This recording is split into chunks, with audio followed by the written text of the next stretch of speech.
Hey, hey, what's up, guys? Welcome to the daytime stream for Monday. We're setting up. Hey, what's up, NHCC? I saw the Gengar Prime sold for like a new record price. I think there were two big record prices last night. The Crystal Lugia, was it Aquapolis Lugia? And the Crystal Charizard from Sky Ridge. Pokemon sets new record prices. Posting breaks on rare cards. Live card shop. All right. Hey, what's up, guys? Look at those Zards. Shush. Hey, hey, Mr. Oh, right. We were supposed to talk. I'm going to catch up to that. I'm so busy. It's crazy. Let's see. Raw Pokemon Basic Energy.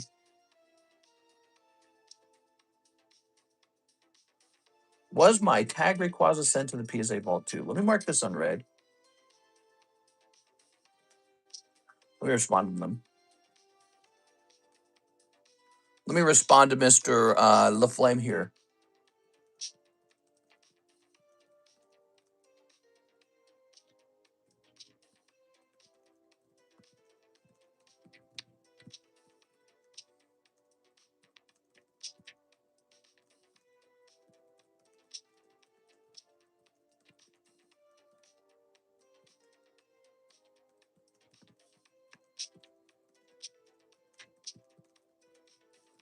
All right.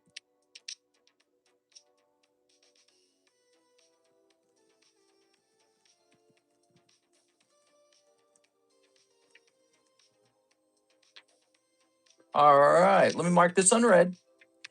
And what's this? Da, da, da, da.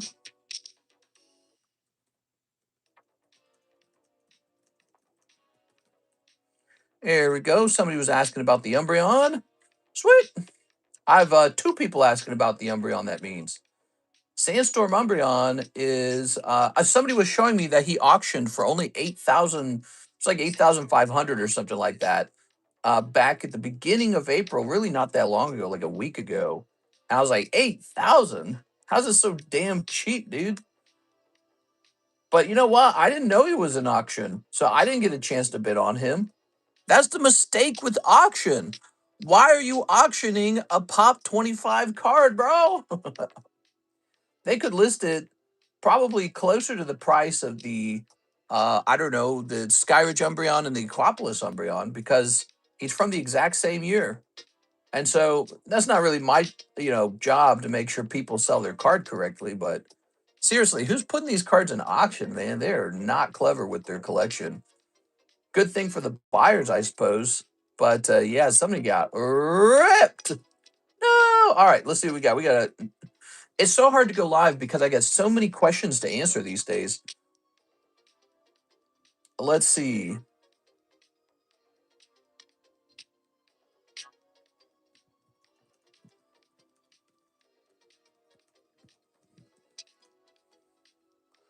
There we go.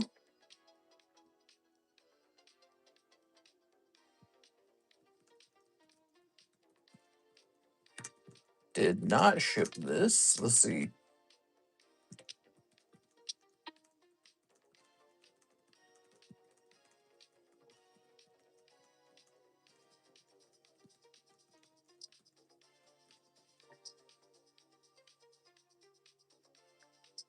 All right, so we're gonna hit send on that.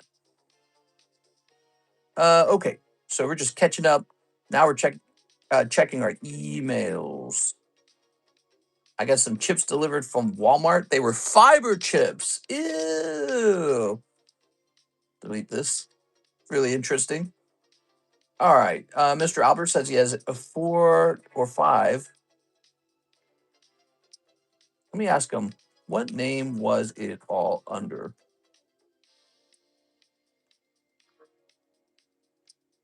Okay. We're jumping over here to a Mr. JC order. Oh my God. Mr. JC is in here. He just ordered 17 minutes ago. He says he wants 6 boxes of English. Why sneak? Hey, don't forget to take out the swimsuit girls and bunny girls. Okay, swimsuit and bunny. It's getting more complicated. Let me put this up here. By the way, we just received a fresh case of Nikkei first edition. Well, I hope it's first edition. Weiss Nikkei.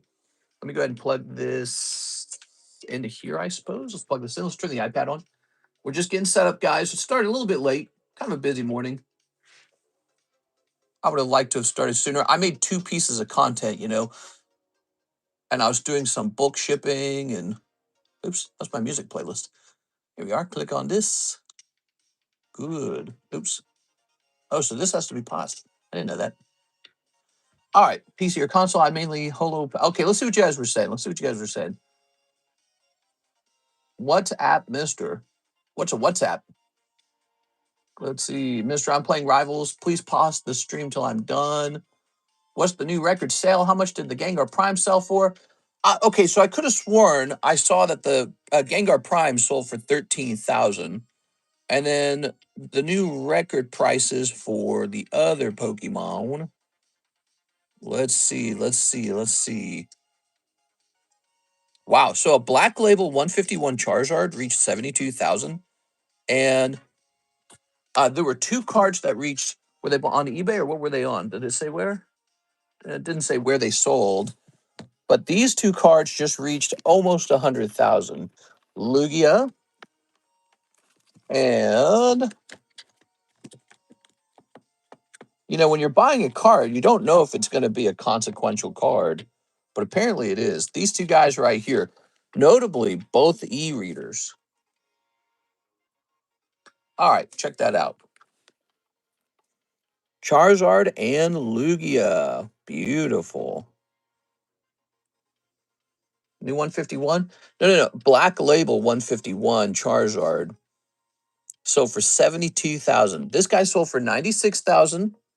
And this guy sold for 93,000 in auction last night or over the weekend. Pretty good. Those are record prices for both of those cards. The price on these Crystal Guardian Zards is around 7,500, says sold a spare. This is the much more rare version of it. It's the reverse hollow stamp version. So take a look into that. That's the reverse hollow stamp. But there's a regular hollow version. There's a Japanese version, but the expensive version is always this it's always this reverse hollow stamp. Those are the ones that go for a whole lot of money. All right, now 6 boxes of English Weiss Nikkei. We've got 3 boxes here. Let me check in the other room to see if I have 3 more. Okay, I should.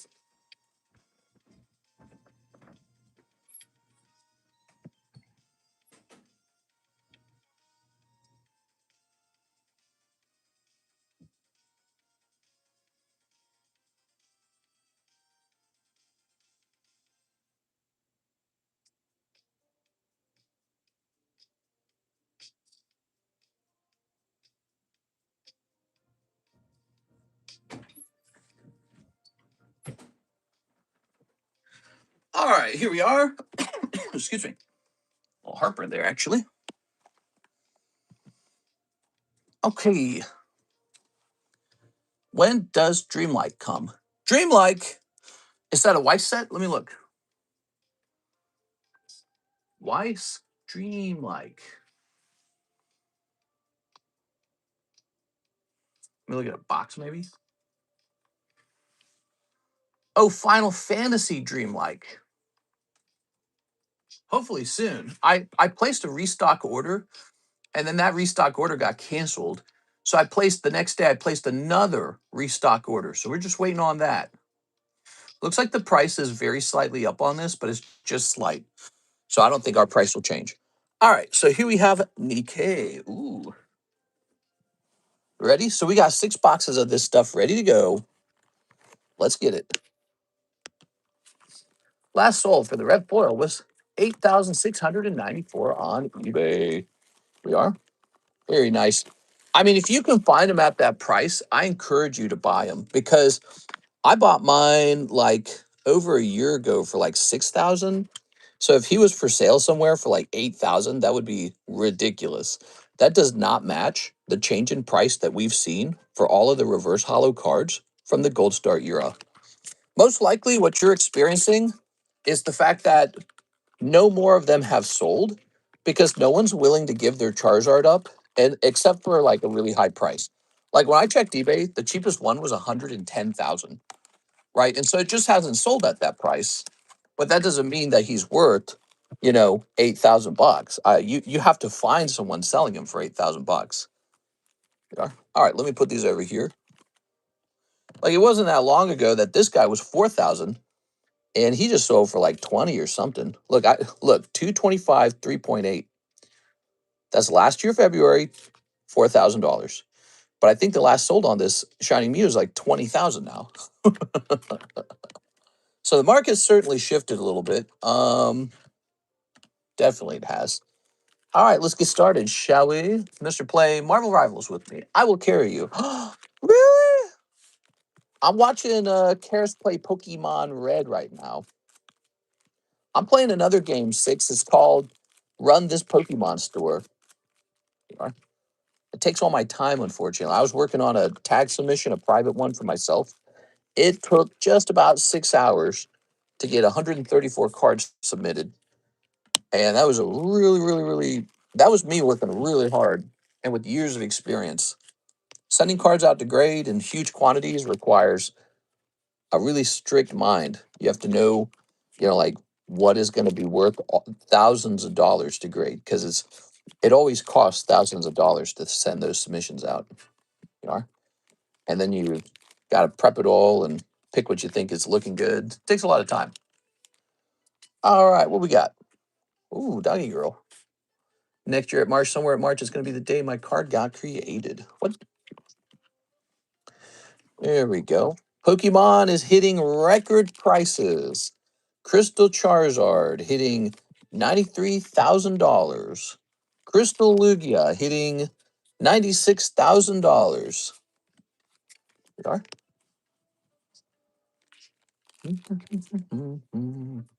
Oh, Hat Girl. Look at that Hat Girl. Okay. Here's this girl in. Oh, no, right. You told me you want Bikini Girls.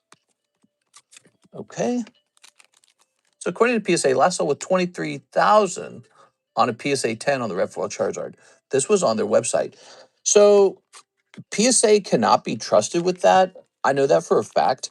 PSA does not actually record all of the sales, right? So like I've tried using the PSA website for pricing multiple times, and it just fails every time. Like you can have a card that's sold for like $4,000, and PSA will claim it last sold for like $10,000. It's absolutely ridiculous. So however it works, I don't know how it works. PSA is not reliable as a source for the last sold on a card. There might be something out there that is a reliable source. I don't know, but it's not PSA. PSA has a conflict of interest in doing that anyways. PSA, you want this kilo card? PSA does this thing where they will claim your card sold for nothing, and then they will make an offer on your card. They'll be like, we'll buy it from you. So you have a card worth 20,000, and PSA will say, well, we think the PSA value is 10,000, so we'll offer 5,000 for it. So PSA is kind of like, I'm not saying it's 100% on purpose, but they're a conflict of interest when it comes to card pricing. I get my pricing from like eBay. What the market shows is that no one wants to sell their Charizard. There's one for sale for 110,000. So that's the seller's asking price. And it's such a rare card that you kind of have to pay attention to that. It's not a card you're going to run into every day. There's only 59 of them. They're really rare. Second box. Here goes. Box number 2. Nikkei time, guys. Pokemon is better. That's fair. Card ladder is top. You could use alt if you don't want to pay the monthly. There we go. There we go. All right. Very good. What do you think is the most used Pokemon card app for pricing, Mr. Aovic? Because I see those vendors at the shows. They're always looking at their phones. What do you think they're using? Like the stream, sum up chat. It's Doggy Day. What's up, Doggy Day? After Christmas last year, I literally got bankrupt of my siblings. What? Vendors use card ladder. They use all, but vendors will use card ladder. All right, let's snip this. All right, what we got? Snipping 1, snipping 2, and snipping 3. Some people try to use collector, but I would never. Card ladder and alt are the most common for vendors. Card ladder and alt. Oh yeah, Jeff, you were saying something about something. Oh, right. The Final Fantasy. We already talked about it. Yeah. My brain is a storm of many competing thoughts. Here's 1 and 2. I'm going to use card ladder. Here's this girl with the shooter McShooty. Ooh. Very good. Sorry. We only buy at 80% less salt. You hear a lot of mumbling and grumbling on the internet about card vendors. There it is. I noticed that, like I get a lot of Pokemon content in my feed. And one of the most common things you run into is people complaining about greedy vendors. The vendors will buy at like 80% and then they'll sell, I guess, sometimes at like 120%. And I'm thinking to myself, all right, I mean, that's how you make a profit. That's what I'm thinking is like, it's not as crazy as it sounds to me. Having, ran a little Pokemon stream, it's a 40% cut roughly. And, but you hear people grumbling and mumbling about it. It's like, well, go become a vendor. I don't know. Here's a doggy girl. Go give it a try. Go give it a try. It's a lot of fun. It is. Oh, yeah. What they don't always see is that a lot of inventory gets stuck. So you're not making profit all day long. You might have sold one card at a 40% profit, but then you might have bought some other inventory that you wrap thousands of dollars up into, and it just doesn't sell at all. So you don't feel like you're getting rich. You feel like you've got this complex inventory structure you have to deal with. And then, when it comes to getting rid of the bad inventory, you often have to sell that at a loss or break even, or, it's trickier than it looks. It's almost like gambling. Vendors participate in the gamble with you. It's betting on what you want and what the market wants. And if you bet wrong, you lose. You lose a lot. So your profit margin has to make up for those losses, but it also has to pay your mortgage and your food and your whatever they paid to get a table, whatever they paid to get a hotel room, whatever they paid on gas. If they've got employees, it's got to pay the employees. There we go. So all that stuff has to occur for them to exist for you to go shopping. Yeah. It's not the margins that make me mad. It's the dishonesty. Oh, yes. No, it's true. I deal with a lot of people who want to buy my cards, and they're always just trying to tell me, your card sucks, your card sucks, your card sucks. But I want to buy it. Oh, no, that one's terrible. It's not worth that much. It's like, bro, shut up. Tell me my card is awesome at least. If you're going to buy it, if you're going to lowball me, tell me you love it. Tell me you think it's great. But they'll come in and they'll be like, no, that card sucks. Bro, I saw another card and it was even better than that one. It sold for half the price. All right, whatever you want. I'm not a very good person to negotiate with for a card because I'm pretty boneheaded. And it's real simple. I just don't give most of my cards up. I just hold them. And that has worked very well, by the way.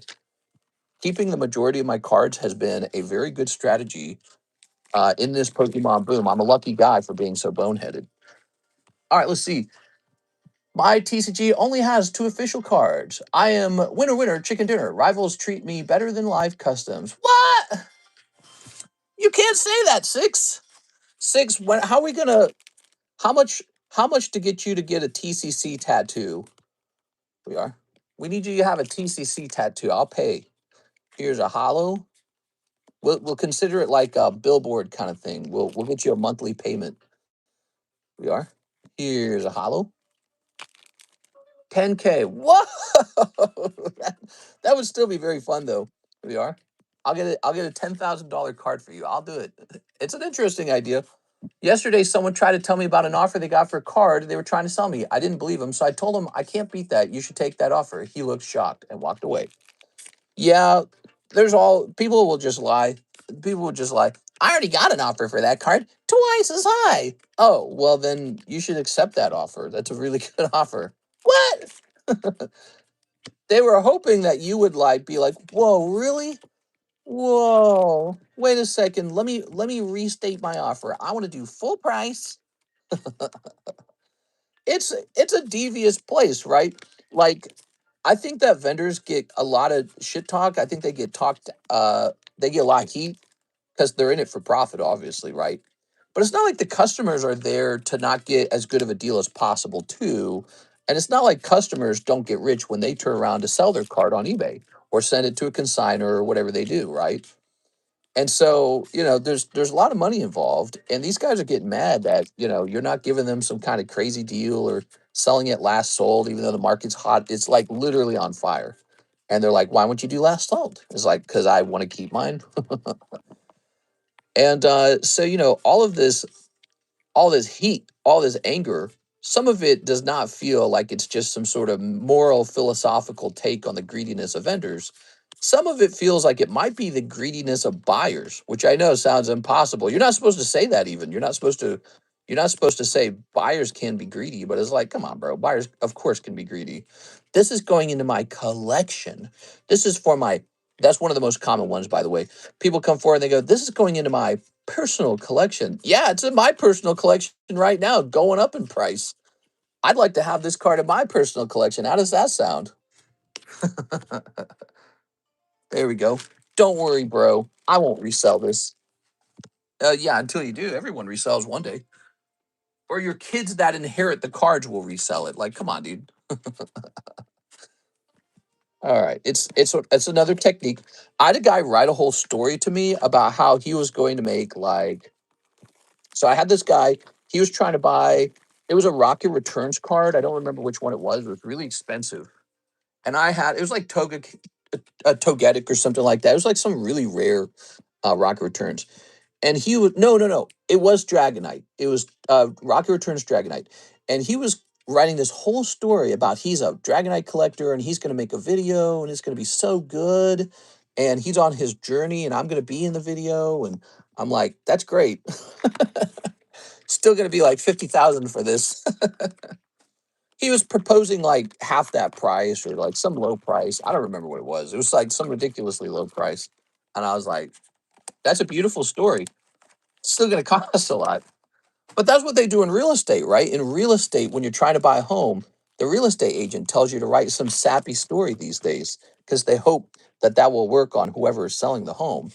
And it just shows you how people are looking for every angle they can to get value out of you. That's the goal. People are looking for every single angle to get value. Like trying to find a motivated seller is not good enough anymore. You have to almost create a motivated seller. What? You're a true Pokemon collector? Whoa! All right, what do we got, guys? We've got box number 4. I've never heard of one of those. There we go. Trust me, bro. I'm a real one. All right, that's one of the maybe my pet peeves when it comes to negotiation is anytime somebody tries to come up and call themselves a real collector, it's very annoying. There's obviously no way to verify that, and it's like, are you saying no one else is a collector? Like, come on, dude. I'm not like those other fakers, the sneakerheads or something like that. Everyone's not a sneakerhead. All right, let's see what we got. What we got? One more signature, please. We're going through 6 boxes of this for Mr. Jonathan Cham. I'm here for the free czars. Thank you, mister. How about you guys? I want to hear a story from you guys about a Pokemon card negotiation you were in that went very sour. Have you guys ever had that happen? I've had that happen. I was in a fight not too long ago with the guy who wanted my Topps advanced boxes, and he got real nasty by the end. He got really nasty. He says something like, "Well, I have a real job," and he said, "Well, the only thing that matters is, children or something." I was like, "What are you talking about, dude? How did that get into this conversation?" He got real defensive. He got I called him snarky at the end. I said, "Bro, you're being so snarky." What we got? We go, oh, yes. Holy, look at this card, man. Triple R, Dazzling Cupid. Mister, I'm a real collector. I'll take this Sandstorm Umbreon for 27. Right, like, bro, listen. I know that you want 50K for the Umbreon, but you know what? I'm a real collector. I'm not like those other guys. So you should sell it to me for like 8K. It's like, that's okay. I'll just keep the Umbreon. It's easy to keep. Easy to keep. Next year will be whatever, double or something. Hopefully, anyways. You never know what happens next in the Pokemon hobby. Who knows what's happening next? Let's keep looking through this bulk for any special cards for our friend Mr. JC. All right, let's see. So many cute girls. Wow, look at those. Look at that side boob thing going on. Damn, bro. Damn. Damn. I mean, she's kind of sexy. Just put that in there. She's kind of sexy. You said swimsuits and bunny girls. I'm not seeing a lot of bunny girls. Um, Actually, I'm not seeing a lot of swimsuits. Guess how much a pack in the Philippines? Uh, what currency did the Philippines use? Let me look it up. What's the currency of the Philippines? The Philippine peso. Let's see, $5. No. Let's say $8 to Philippine peso. I'm betting that one pack costs 480 pesos. Excuse me, I got the hiccups, man. How many boxes are we deep into? Looks like we got 2 left. Oh yeah. All right, we're almost done with this order. 2 boxes remain. This is a gigantic Mr. JC order. He's going after the last 6 box of Nikkei. We're hoping there's one more thing in the box, one more thing in the case, but we don't actually know. It would be easier if you had pulled a signature in the first or the second box. Now we're down to the last 2 boxes. A little more nerve-wracking on the last 2 boxes, but there's still time. I'm a real boy. Do you like my little rant? Is my rant annoying? There we go. Anyways, I was saying that because I get a lot of those videos on TikTok, a lot of those videos where they're like beating up on the vendors. It's like, yeah, the vendor's there to make money. That's why you have a place to shop. Yeah, let's see, Sneep. And Sneeping this. I'm sure vendors have legendary levels of greed. And they're like pirates. I think, but that was my point, is that everyone's a little bit like a pirate. Or at least there's no way to distinguish truly nice people from the pirates. Actually, I'm a saint. You are? All right. Now, what do we got here? We've got doop. We got a hollow. Those girls are in a bunny suit. This girl's definitely in a swimsuit. Holy underboob. Boop. Okay. And a hollow here and a hollow here. What do you think the price of silver and gold are doing right now? Are they up? Does anyone know if gold and silver are up? I don't look that up. We haven't looked at the price of gold and silver in a while. But they were closing the God, I hate saying this word, the Strait of Hormuz. How many times have I said that now ever since that war started? Guess the United States is closing the strait. And I bet you gold and silver are up as a result. Ooh, look at that. I haven't looked at them in a while, though. Does anyone know their prices? We are. Here's a bathing suit Betty. Bunny girl. There we go. Here's the little hat lady. Here's holographic Captain Woman. Oh, yes. All right. There was an SSP remaining. Very good. Gosh, I hope there's one more signature, too. Wouldn't that be great? So there was an SSP. I realized we never pulled one. There's your SSP. Gold is up about 1.7% over the last 5 days. That's a lot, isn't it? I mean, over 5 days. Up almost 2%. Here we go. Let me look at it. I'm curious. So let me get these last 2 packs. Ready? So let's see. We got Red Riding Hood. We're almost done with this, guys, and then we're going to be opening. Whoa, it says we got 26 viewers. We're going to be opening up Pokemon cards in just a minute here, guys. We're almost done with this. Oh, it just jumped from 26 to 34. I wonder if that number can even be trusted. All right. Sometimes the YouTube watch count cannot be relied on. But let's see the price of gold and price of silver. Price of gold today. Gold is $4,700 per ounce. And it looks like it peaked in February. Is it February? Yeah, February. It peaked in February at 5,200. Then it crashed down and now it's building back up. That is so wild. Peter Schiff must be very excited. Price of silver today. Okay, price of silver. It looks like it kind of crashed down. It hit a peak of $100 in January, and then it crashed, and then went back up to 93, and then it kind of crashed down to 69, and now it's back up to 76. So the price of precious metals are holding strong, I'd say. They're not like exploding anymore, but they're holding strong, and gold kind of is exploding a little bit. Gold's crazy. We are. All right, remember there was that one guy. I got a ping from YouTube. YouTube hasn't been pinging, right? Also, got to brush my teeth. Smells stinky. I brushed my teeth this morning. Did you guys brush your teeth? Be sure to brush your teeth, guys. Brush your teeth and smash that like button so I can hand out the free Gengar. We got a Gengar giveaway. You guys know we got giveaways running pretty much 24/7. So smash that like button so that we can get to 40 likes. All right, so what do we got here? But did you wash your sheets? I'm afraid my sheets are full stinky. We are. Is I've only seen a real Pokemon pack once. There we go. I can't afford the water. I can't afford the soap. I put every dollar toward Pokemon. All right. Did you guys pick up any interesting Pokemon cards over the weekend? I was thinking about this stream all weekend long.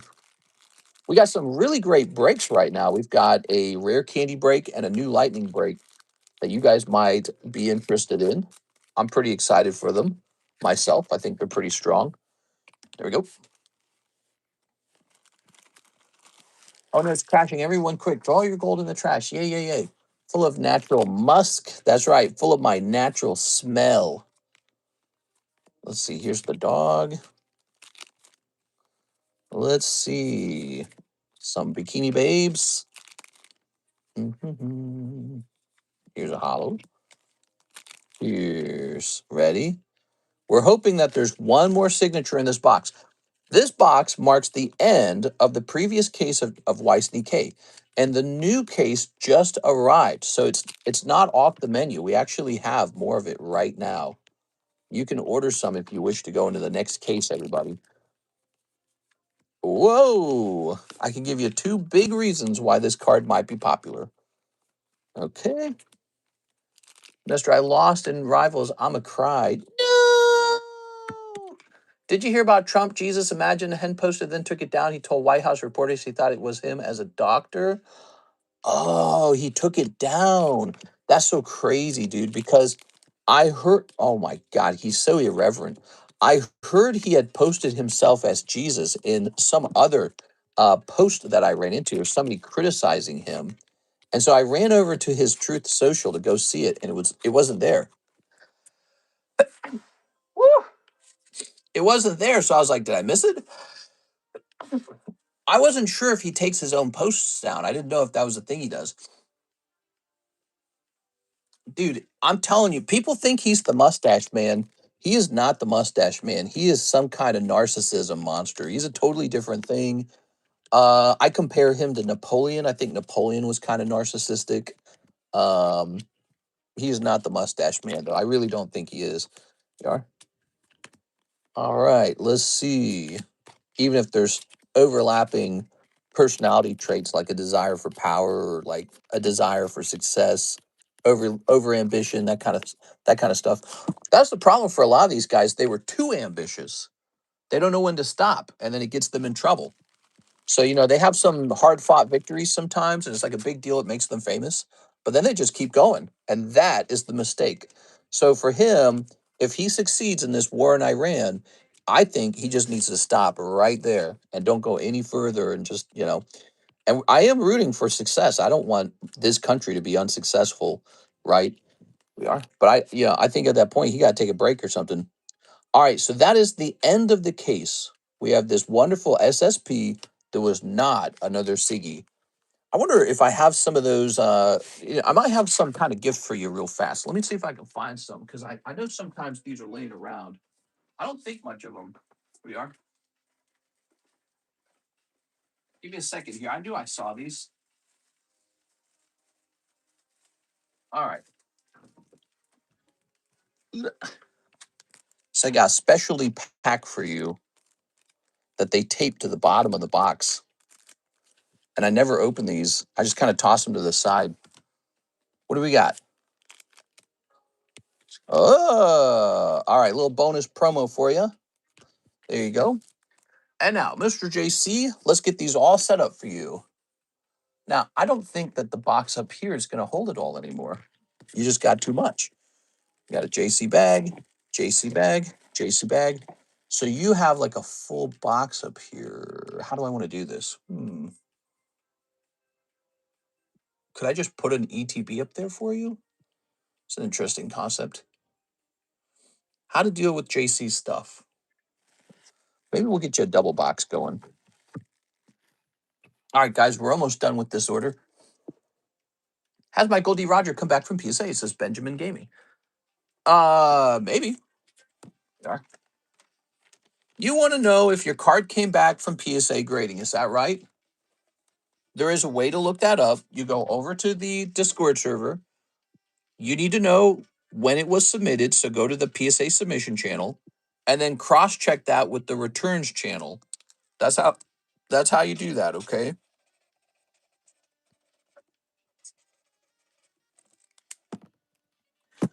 All right. We'll put that one in the top box. I got some heartburn, man. I should have eaten some for breakfast. I got some morning heartburn from not eating.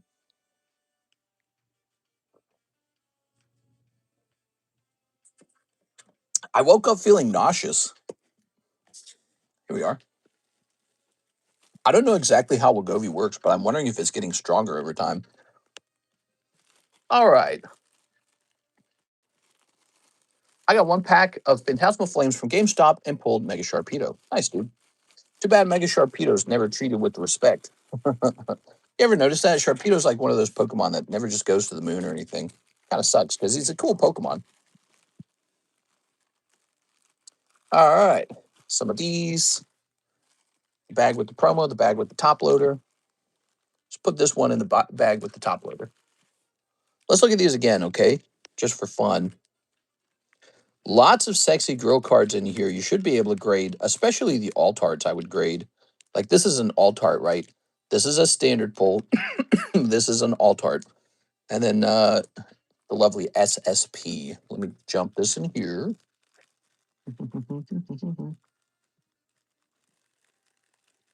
There we go. Still going for 35. We'll put this here. And now the rest shall go into this top box. There we have it, Mr. JC. Thank you so much. Guys, that was not a small order. That was $648. This stream brought to you by Mr. JC. Mr. JC, I might as well put you into the giveaway break because that is such a big order. I'm going to put him in for free. Let's see. Where'd it go? Oh, to the middle. All right. Not a lot of room left here. There'd be only only 2 spots left after this. We'll put you down as JC. All right. I hope you're having a great day with that. Look at these. So we've got Gengar Mimikyu. Have you guys taken a look at this? Take a look at this. Beautiful card. This is the Chinese version. If this was the English version or the Japanese version, it would cost many times more. So we're collecting the Chinese version and we're getting it at a great price. The odds are 1 in 20, and Chinese cards are doing very well. They've got exclusive Pokemon artworks, and it's such a large customer base, just like the United States. So I think you're seeing a lot of activity with Chinese cards. This card used to cost $100, by the way, to give you an example of how cheap it used to be. Here's Ditto Metamon. Really like this card. It's a Korean exclusive. Exclusive artworks. To the moon, guys. I love them. To the moon. So that's why I have so many of those Ditto Metamons, because I really believe in them. Mickey Mouse, which has not proved to be very popular, but I just sold one of these on eBay. So lovely Mickey Mouse. Here is a Sand Slash Gym Break. $23 to enter, 1 and 2 odds. It requires 2 people. The 2-pack splits, $15 and $44. I was warning people last night, you better get in that Rocky Pack split at some point, because they're going to reach a threshold where there's no more loose ones. That's what's going to happen. I've already seen this happen now. I've seen it happen with like the Neo booster packs. I used to be able to buy them. I can't buy them anymore. I used to be able to do this with the Jungle and Fossil packs. I can still buy them, but they cost over $1,000 now to buy. They used to cost $150, $200. Now they're over $1,000. That's happening next to all these loose packs. These guys will be bye-bye, go to bed. That's what's going to happen to them. They're going to be gone. The trade slab. Trade me your junk cards. I want your junk. And in exchange, you can jump into this junky break. That's what it is. It's junk for junk. I'm looking for junk. Manganami, very nice. The Mega Tyranitar break, one of the most consequential breaks on the table. This is a Holy Grail card, and by the time it goes off, it'll probably be worth more than 4K. This is a very consequential break. It'll be the best card in your collection easily. We also have the booster box break. Destined Rivals. Destined Rivals, 1 in 20 odds. 7 people already in there, by the way. Whole box of Destined Rivals. You can just open it right away. So if you pull it for $40, you can have a lot of fun. You can open it, or you can leave it sealed and have me ship it to you for $15. Very desirable break. All right, you ready? Where can you go and have a 1 in 20 odds for a whole booster box? Nowhere. You have to come here to a live stream. Only in a live stream, only in a rip and ship with the host can you have that. You can't have that at Walmart.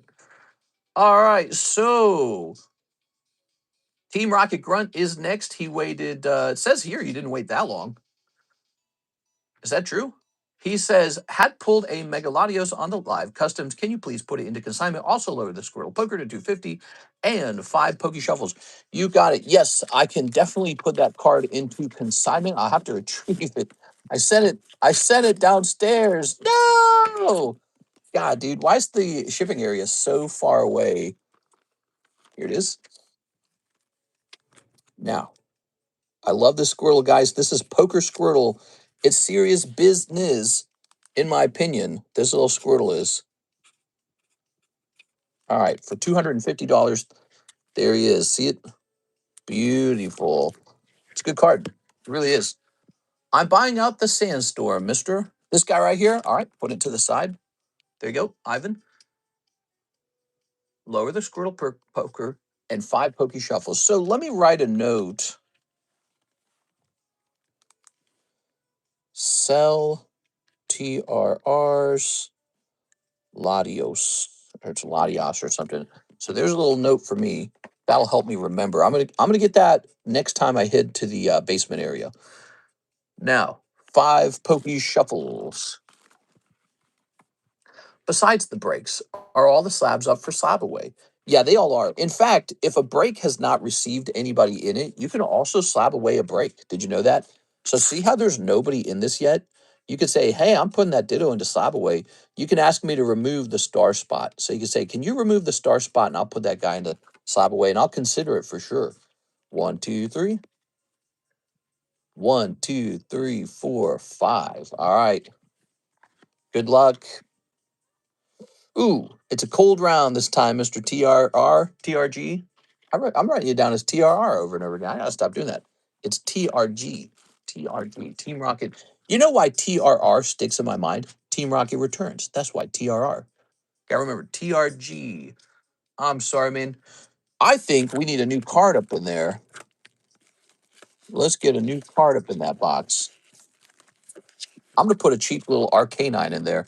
No. I'll leave the. We got plenty of 10s, so let's stick to 10s for the moment. We're not short on 10s. Actually, this is pretty cool. Ooh, that's $50 too. That's kind of an expensive 9. Let's put that in there. Gotcha. Thanks, mister. Another $2,000 day power washing and gutter cleaning. That's super cool, man. 3, 4, 5, 6, 7, 8, 9, 10. What would you say your profit margin is, Mr. Jacob Chickering? Like, obviously you've got materials, you've got fuel, but without considering how much time that took, how much of that is take home profit? 44, Moltres, Zapdos, Articuno, T9. There we go. I need the price of the other one as well, says Mr. Ivan. The price of the other what? The price of the other one. There we go. What are you referring to? It's that time of year, Jacob. Congratulations. Let's see. Hey, it's Miss Mary. Hello, Mary. We're at 29 likes and now 60 viewers. We dropped down to 26 viewers, it said. Was that real, you think, or do you think that was a YouTube blip? We have an order. Christopher Houghton, 1 Japanese, 151, 1 Terra Festival, 1 Japanese, 151. Sandstorm collection. Oh, there was another Sandstorm, you're saying. Okay, give me a second. Sandstorm's cool as hell. It's actually an e-reader set. So this is a $65 Illumise from Sandstorm. It's graded like 2 grades higher than the Sandslash. So this one actually got a 7.5. So that's pretty cool. Is this, what is this? This is Dragon EX. So this is Dragon EX, but what you'll notice is similar to Sandstorm, it is also an e-reader set. See the E right there and the barcode there? It's not a true barcode, but so here's an example of some barcoded e-reader reverse hollows from early EX era. Pretty cool stuff, actually. So those are some options if you're into that. 1 Terra Festival for Christopher Houghton. Terra Festival? Yes, sir. Yes, sir. Yes, sir. There you go. Mister, I can't see your grading prices. They should be in the extended menu. Let me see. Card grading. Tag is $30. CGC is 30. PSA is a whopping 45. Cardconomist grading, which is me, is $40. PSA booster pack grading is 55. And BGS grading is 40. There it is. Okay, it's in the extended menu, actually. What's the cheapest RA? Now, when you say RA, what's RA mean? There we go. Christopher Houghton. All right. Do you mean like rat burger? Because we don't sell rat burgers. I only eat rat burgers. Okay. How much to charge to grade our socks? You know, Mary, we really could do something like that. We could do something like grading your hair. I saw on the internet somebody bought Kurt Cobain's hair encapsulated for a lot of money, for a whole lot of money. And I was like, that's pretty cool. I think we could do that if we really wanted to. What is the cheapest graded card you have for sale? Oh, the cheapest graded card I have for sale. I don't probably a PSA 9 or PSA lower than 9. And it's probably like $16 to $18. That's probably the cheapest. It is Christopher Hughes. I'd have to find one, but I don't know if it's on the table yet. I am the Charizard master, says ATX. Hey, what's up, ATX? Ta-da. And ta-da, thanks for the order, Christopher. I appreciate it. Cobain clone incoming. Maybe. Can you really clone somebody from a strand of their hair? Thank you, Christopher. We have an order. Ivan Rodriguez, Sandstorm Break Buyout. Okay, it's all yours. I think you did your math a little bit wrong, but you can have it for 43. I don't mind. Here you go, Mr. Ivan. All yours, man. We'll call it the Ivan bonus. Oh, I just wrote Ivan Sand. I was going to write Ivan Sandstorm. Rodriguez. Okay, Mister, there's one on the left table, the e-reader. Okay, so you're saying there's one on the left side too, huh? Let's start looking for it. Here's the Hoppip for 39. That one's pretty cheap, actually. But that's because it's Hoppip. Okay. Okay, the Hoppip is the last one. So there was a Hoppip for 39. That one's Expedition, so it's a totally different set. Notice the hollow style is different. And then this one's pretty beat up. It's Dragon, and it's got a lower grade of 5. And then this one's a higher than both of them is Illumise.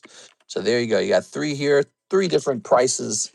Why did I make the Hoppip 39? I should have just said 40. I hate those weird numbers. I don't know why I do that sometimes. We have an order on the website. Let's take a quick look. Here's an order. And it says Mr. Lamar's. Oh, you guys missed last night. If you guys weren't here last night, we had a gentleman named Lars Mayland from Norway, and he jumped in at $500, first time order. He spent 500. Isn't that crazy? Lamar Hughes is here. He says he wants 6 of the Chinese 151 surprise packs. That's not a surprise. It is one of the best things we sell, and I'm happy to stock as much of this as possible. I think it's the kind of set that I would really look forward to holding for a long time. Set for the 3 slabs. Wow. Okay, sounds good. You must truly love what you do to continue this even when you're a multimillionaire off Pokemon. Well, I don't have multi-million dollars of cash. I have actually, for my age, I'm almost 40. I have a pretty normal amount of cash for a 40-year-old. So I'm not like, waving dollar bills, smelling money. I'm not doing that. Now, it could be the case that I have $1 million in Pokemon cards. I think it is the case. I think I'm very lucky to have bought Pokemon, and now they're worth $1 million. But I don't really want to sell them because I actually really just want to hold them for 20 years and see where they go. And I really like them. What am I going to do with money anyways? I got nothing better to do than hang out here with you guys and open more Pokemon cards. I was looking at some cards I recently added to my collection. I added 2 Topps Halo Hollows to my collection. Did I show that to you guys? So cool. Look at these 2 cards. Oh, ow. What the hell? I leaned over wrong. Hold on. We are. So I was looking at my own collection today, and I was looking at these 2 cards I added to my collection. We sell these they're on the menu. They're like $45 a pack. These are the Topps Halo cards. And so I am just kind of a nerd, and I do just kind of like collecting. That's it. Pretty uncomplicated, huh? Maybe I'm a little bit of a degenerate. He's not a millionaire. Holding on is quite tempting. Hopefully the Gengar illustration rare gets pulled. I'd love it. I want the clip. I want the excitement. I want to put someone's name in the leaderboards channel in our Discord server. All right, check that out. Cool, right? Yeah, so we sell these. They're in the menu. And I'm just going to hold on to these 2. This is Halo 2. Isn't that amazing? Big fan of that. What did I buy? Did I buy anything over the weekend? Don't worry, I'm about to open these guys. I do this all the time. Lamar's is just waiting for his cards to get open now, but it's like I'm looking at other things now. Oh, right, I negotiated that deal. I negotiated that deal. And it says here I also bought a pristine 10 Parasect. I bought a Parasect, guys, but I thought it was a good price, so I bought them anyways. And it says here I bought a Raikou, which I think is undervalued. Oh, I bought some Mario. Look, let me show you some Mario that I bought. So I got this Mario card, this Mario card, this Mario card, and some of these Marios right here. And there you have it. So I bought some more Mario Kartos. I'm a big fan of. So I don't just collect Pokemon, but like 95, 96% of my collection is just Pokemon. But I think Mario is a pretty solid brand. And I think Minecraft is good. I think One Piece is good. And I think there's a couple brands I think are pretty solid. 2 card sets you see me collecting. I love the 1935 Bubblegum Mickey Mouse because there's just nothing like it. There's nothing like it. If you go all the way back to 1935, I have a whole bunch of them here, don't I? If you go back in time, like 100 years, there's nothing competing with Disney back then. Disney's the only one. Here it is. Look, fixed title. Oh, what the hell? Um, Look at that. 1935. There was no One Piece. There was no Pokemon. It was just the famous mouse, Disney Mickey Mouse. And so I love collecting these because they're 100 years old and because it's like one of the earliest brands ever. So I really find that fascinating. So you see me collecting those, and you see me messing with these 1989 Cardos vintage Mario cards, a true vintage card. All right, back to it. Sorry about that, Lamar. If I want that Ditto Metamon, how much is that? He is currently being offered as a break. Nobody's in the break. You could buy it out for 4 times 10. So that is an option. You could buy it out. It is. Let's see. We've got Dragonite. Here's Starmie. You'll probably get him cheaper on eBay, okay? But you know what? You could put him into slab away. That is also an option. Ooh, I always treat this Gengar very seriously because in a 10, he might be about $100. You just got to take the time to grade him. And so, if this order cost you 36 bucks and then you grade this guy and it costs you like 30 bucks to grade him and he grades 10 and then he sells for like $97, you actually made money on this order, but he asked to grade 10. But the odds are there because these Chinese cards are printed really well. So the odds are there. So Lamar, you could think of this as like a beneficial round for you. All right, let's find your bag. Where did we put? You might be this guy right here. Okay. I like those Topps Halo cards because I know how hard they are to pull and I know just how hard they are to grade. They're so hard to grade, dude. They're so hard to grade. So I'm always impressed with cards where I know they're like impossible to grade. Thank you so much, Mr. Lamar. Let's see who's next. I'm going to delete this now. We don't need it anymore. Oh, I see. So this guy had it under two different names. Okay. So, and then Team Rocket Grunt says one live custom snipe. What? Mister, do you still have the Black Label Lovebirds? I do. What do you think that's worth? What do you think the Lovebirds? 1, 2, 3. I should go list it on eBay for 100K, see if I get lucky. Maybe some Chinese investor will be like, hell yeah, dude.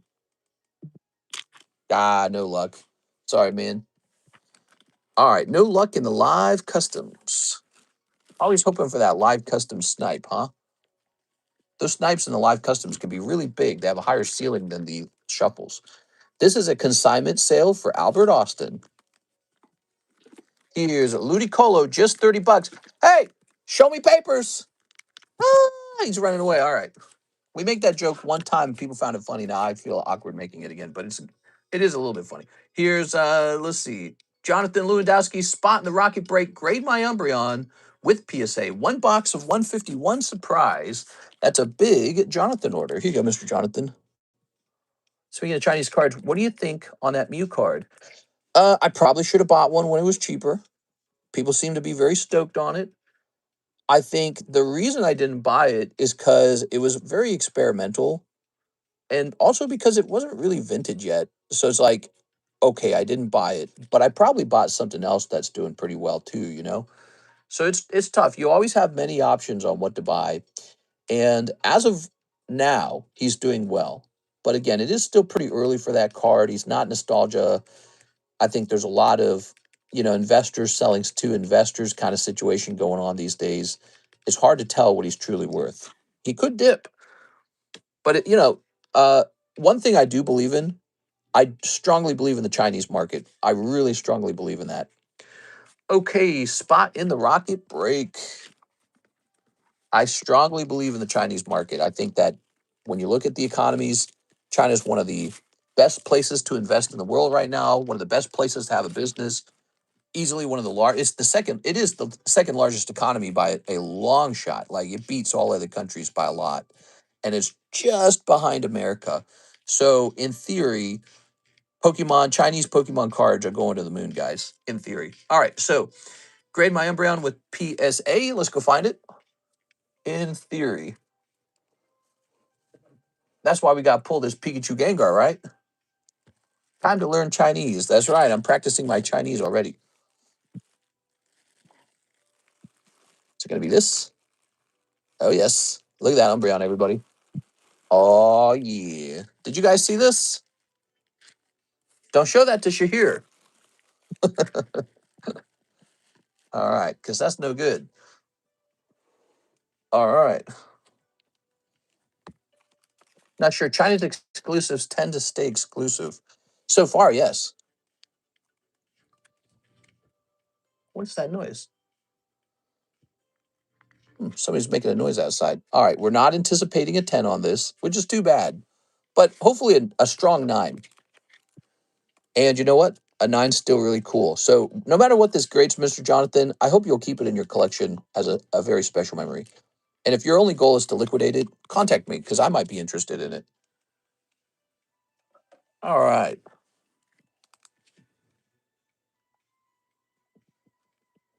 Jonathan. Lou. And Dowski.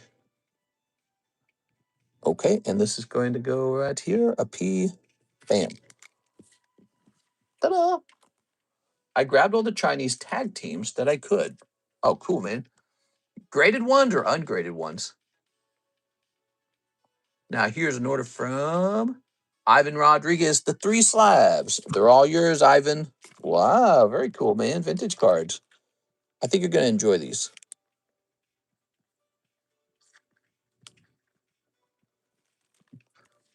想找我有冰淇淋，我很喜欢冰淇淋，但是速度有 seeking she being shilling. Mister, you didn't finish my order. Oh, I got to get you a box of 151. I'm so sorry, dude. I'm supposed part of my routine is after I've completed the current task, I'm supposed to reread the order so that I don't miss stuff in the order. But I'm still like training myself to do that. Basically, it's like a muscle memory. You have to build it up. Here you go, Ivan. Well, Mister Speaks Bing Chilling. All right, there we go. Now back to Jonathan. He needs a whole box of 151 surprise. You know I'm about to forget something if I start going on a talk about something, right? If I put any kind of heavy thinking into what I'm talking about, you know that's what I'm going to need to see the order a second time. Look at this Porygon. He's nice. I love the way he looks. Vending Porygon. Imagine if that had gotten a 10, man. That'd have been like $1,000. Can't wait to see what it grades.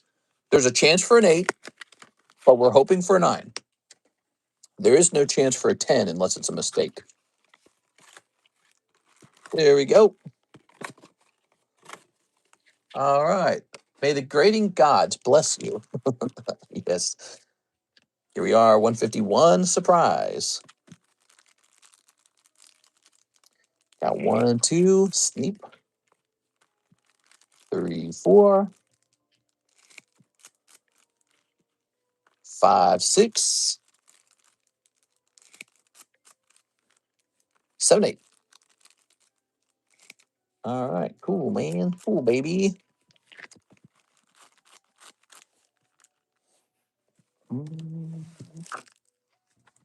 What do we got? Here's Flagrion, Wazing, Machoke, Porygon. A lot of people don't know that that's actually in the shape of a rubber ducky. That's what's going on with that Porygon. He's a rubber ducky Pokemon. Here's Alakazam. That's probably your minor pull. There's always a minor and major pull in these boxes. Here's Porygon. And then it seems that the Master Ball is just random. Oh, look at that. Shiny Pidgeotto. Okay. Moltres. Pterodactyl. Hitmonchan. Raichu. Chansey. And Persian. So the Pidgeotto is the major pull. Major, minor. Okay. Let's choke on my pee-pee. All right. Ooh, beautiful. Not the Gengar, though. We're hoping for a Gengar someday. All right, let's go grab your bag. He's a major pull. No one's grabbed him before. It's going to be big bragging rights to whoever pulls it. Here's Joseph Haney. It looks like it should be expired, but it's not expired. All right. Now let's put these in here. You have a whole bag of hollows if you ever want to do some kind of trade for those. I don't know if they're even good at all. Here seems to be your hits. You can also trade to get rid of your EXs. Hey, what's up, Mr. Jared? How's it going?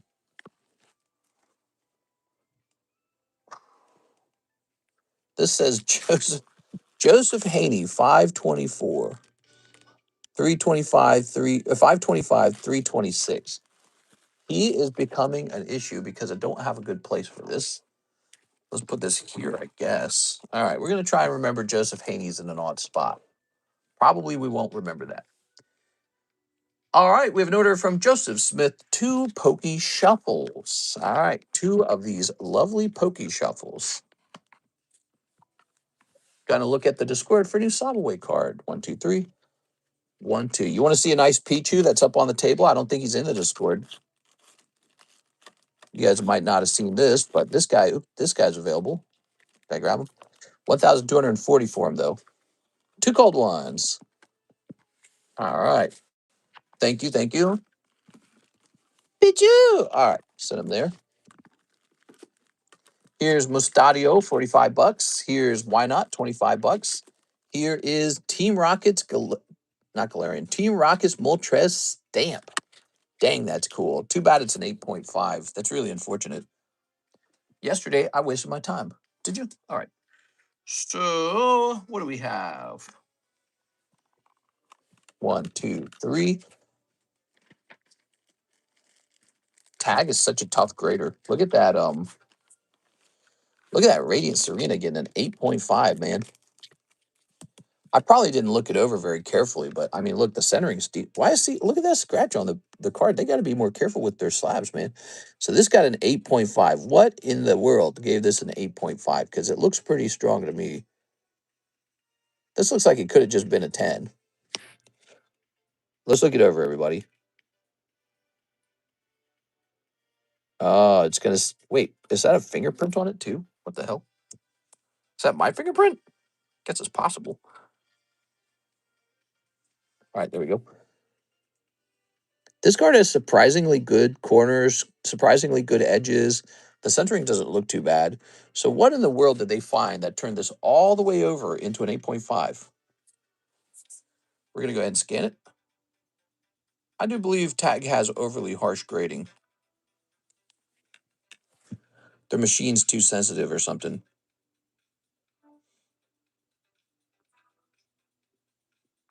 I know a card like this Serena would not be sent unless I checked it first, because it's like, says there's a problem on the surface, the back, bottom, center.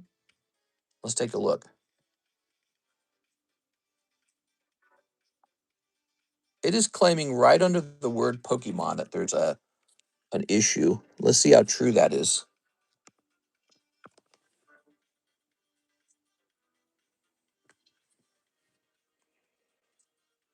Looks virtually flawless to me. It's saying that there's a dent here. See, that can't be right. This one's got to be contested. All right. Got my shipment over the weekend. Thank you, mister. No problem, man.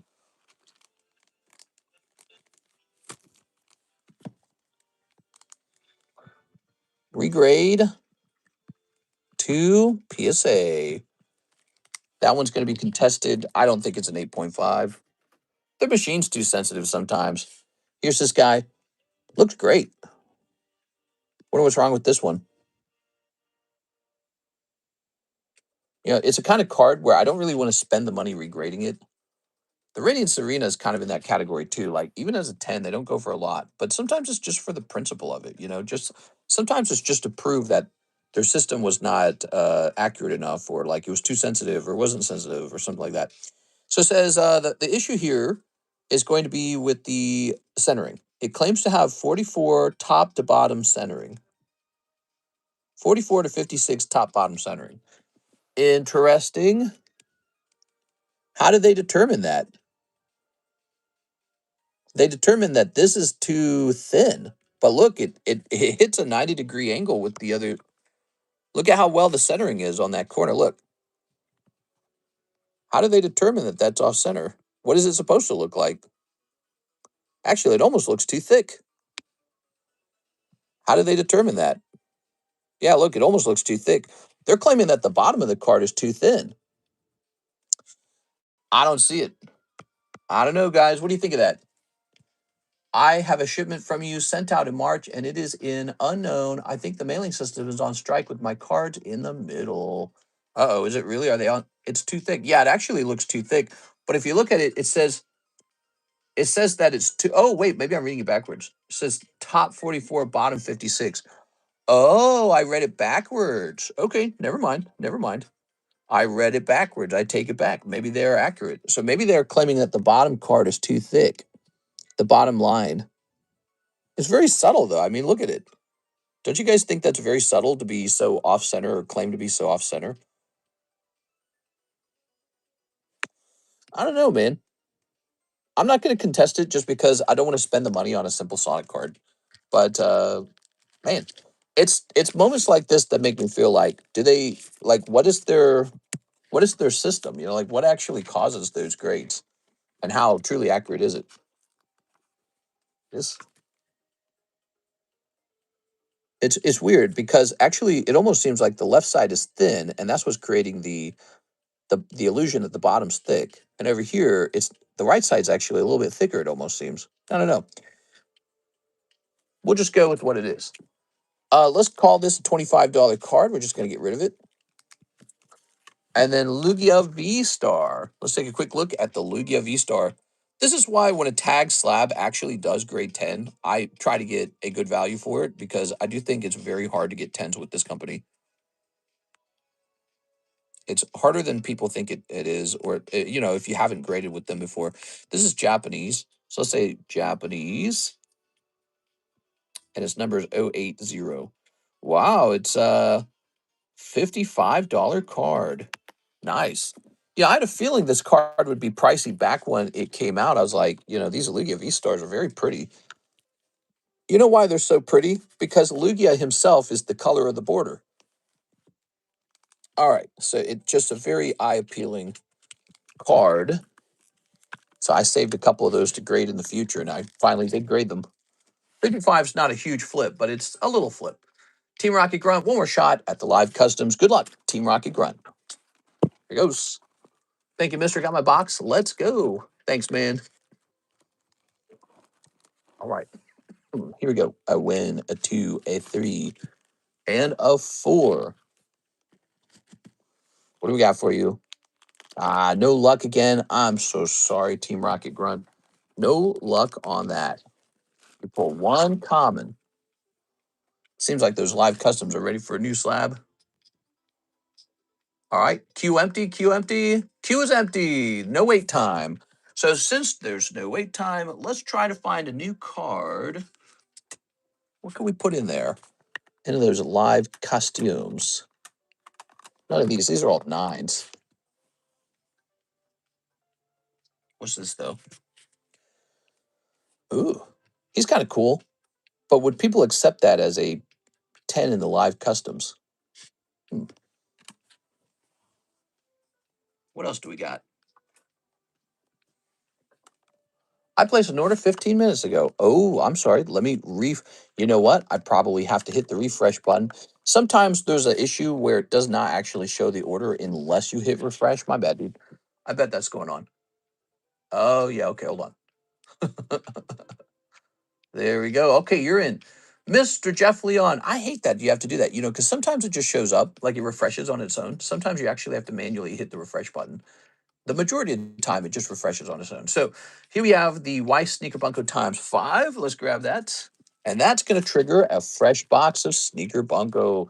Let me go get some Sneaker Bunko. I'll be right back, guys.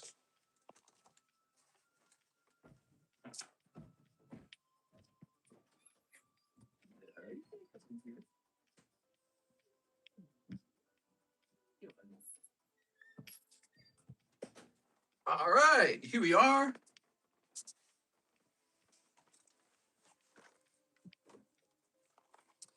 Ta-da! Okay. What do you think, Jeff? What is your number one recommendation for product we add to the menu? I like to ask you that, Jeff, because you buy non-Pokemon stuff. So I'm always curious about you. The camera doing that thing. What thing? Did ever heard of Yukimori Pichu alternative art? It's from Japanese Half Deck. It gets sad when he leaves. Does it really? What do you mean? 3, 4, and a 5. Let's see what kind of luck. Okay, just the guy with the gun. How should we hand out the promo when the packs are being, you know, one by one? Should it just be the next guy who opened up the box, or should it be the person who buys the majority of the packs from the box? feel like majority of the packs makes the most sense. Yeah. But that's usually you anyways. There you go. Good. It changes colors when you're not here. Oh, I hate it when it changes colors. So 1 Pokey Shuffle, 1 Team Rocket spot, and 8 of the 151 surprises. Okay. New Japanese Harry Potter trading card set incoming. 1, 2, 3, 4, 5, 6, 7, 8. There we go.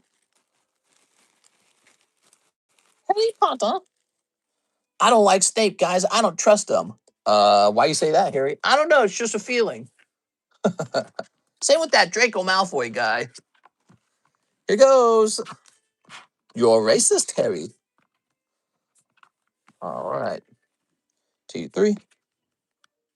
Boom.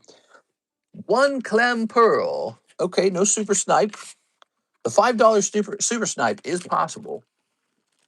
Then also a Team Rocket spot. You got it. Team Rocket spot. You ready? What about McDonald's Demon Slayer single pack? What? Jeff Leone. For Weiss or just in general? It could be anything. Yeah, it could be anything. It doesn't have to be Weiss. Could be anything. Okay, expensive booster. You're going in.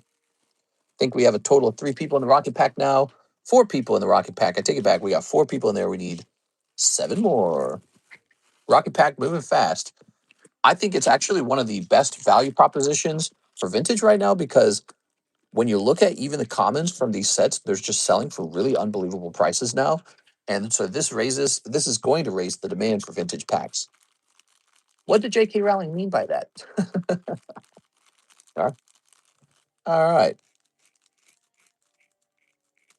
Very good. Here we go. I think they should change the story, change the lore. I think Hermione becomes a strong feminist who never gets married, never falls in love, and Harry and Ron fall in love. It's so obvious they were meant for each other.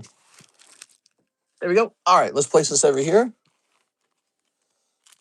Now, ooh, here's this guy, this gentleman. English Fuji Volume 2 comes out this month. English Fuji Volume 2. That's going to be it then. Oh, Fuji Volume 2. Oh, yeah, we kind of just sold out of that, I think. We might still have it, but I think we're low on it if we do have it. Wow, Mr. Great idea. Whoa! Look at that. Bunny girl. Here's a hollow. You're a queen, Harry. Here's a hollow. Actually, I think Saturday Night Live did that exact skit, didn't they? Here's the doggy girls again. Here it is. Hey, if you ever don't want the doggy girls, just let me know. Boop. I'm back, says Lucas. Now, here's Ditto. Blasted Boy. And we've pulled so many of these. Why do we keep pulling the Alakazam? We keep pulling the Alakazam. Man, what is up with that? All we pull is the Alakazam. We pull them over and over again. You've just done well. That's a very good pull. I wonder if that's just how it is. Maybe there's just not a lot of Altarts in the set. It's kind of annoying. I want to pull that friggin' Gengar, dude. Does that take the place of the Gengar? I'm not sure if it does. It says SAR on it. Maybe it doesn't. Maybe it doesn't. Think about it. It's an SAR, and the Gengar is an AR. I bet it doesn't take the place of it. Here's Gloom. Here's Ivysaur. And here's total pop 10 of the Yuka Pikachu Alt is 4. Wow, that's pretty rare. The total pop? I don't even think I've ever heard of that. A Yukimori. What did you say it was from? It was from some kind of weird half deck? Those half decks, you got to keep an eye on them. Kind of like halflings. Beautiful pill.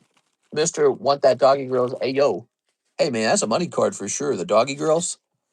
Okay, Jeff, what did we do with you? Did we not create a new box for you? I think we did. Did we create a new box for Jeff? Oh, maybe we didn't.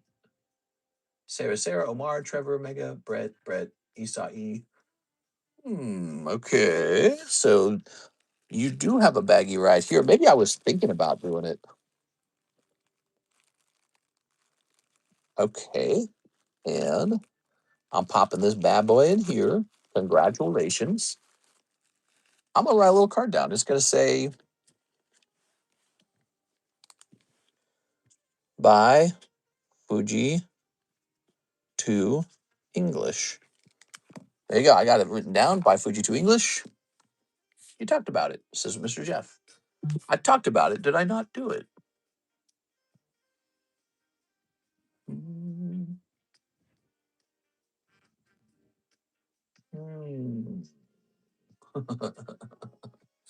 I don't see anything. Rampardos, the attacker deck. They're the first edition and normal. That Alakazam and Blastoise are all I'm missing from the English 151 Master set. By the way, let me see something.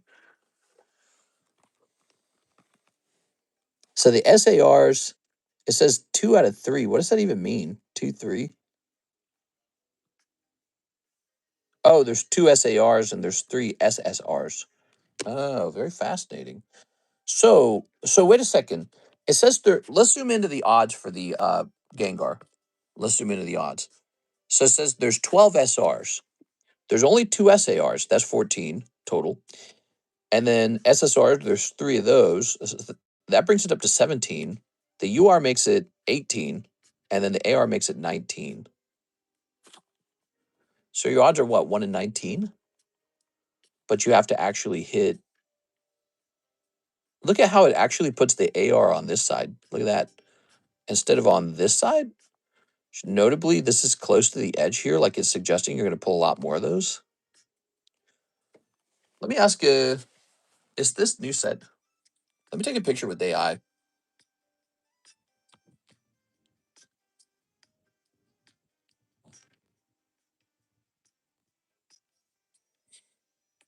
Okay. Using this image and data from the internet, what are the odds of pulling the Pikachu Gengar AR from 151 Surprise Chinese? Okay. We like using AI midstream. Oop, we're all zoomed in. Doesn't that card look nice? 25 bucks for that. That's not bad. Almost seems like the camera's slightly blurry. I should have washed the lens. It says any top tier hit slot is 0.7% per pack. Where you're chasing Pikachu.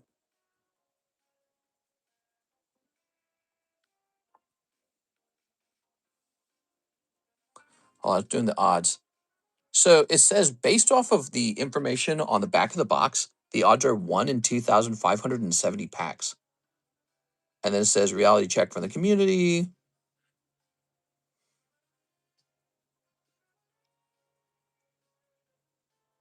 Mm-hmm.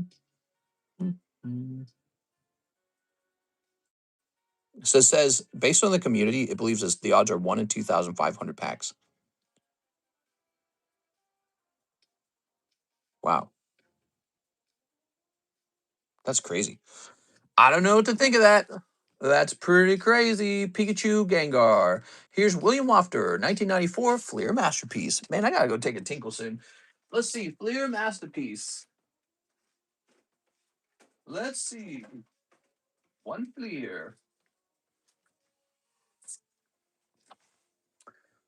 Just so you know, the crypto cards have numbered cards as well. Mister, just throwing it out there. You like the crypto cards, huh? Listen, I'm not against making some money. But I question the collectability of the crypto cards. There we go. So why would we grade them and why would they be collected? To me, it almost sounds like a kind of a hustle for somebody who wants to make money off the idea of crypto, but the true collectability of them, I question. Like, try converting it in terms of like silver and gold. What should you really collect? Should you collect a picture of silver and gold? Or should you just go put that same exact money into actual silver and actual gold? I would advise you to just go buy silver and gold, not a picture of silver and gold.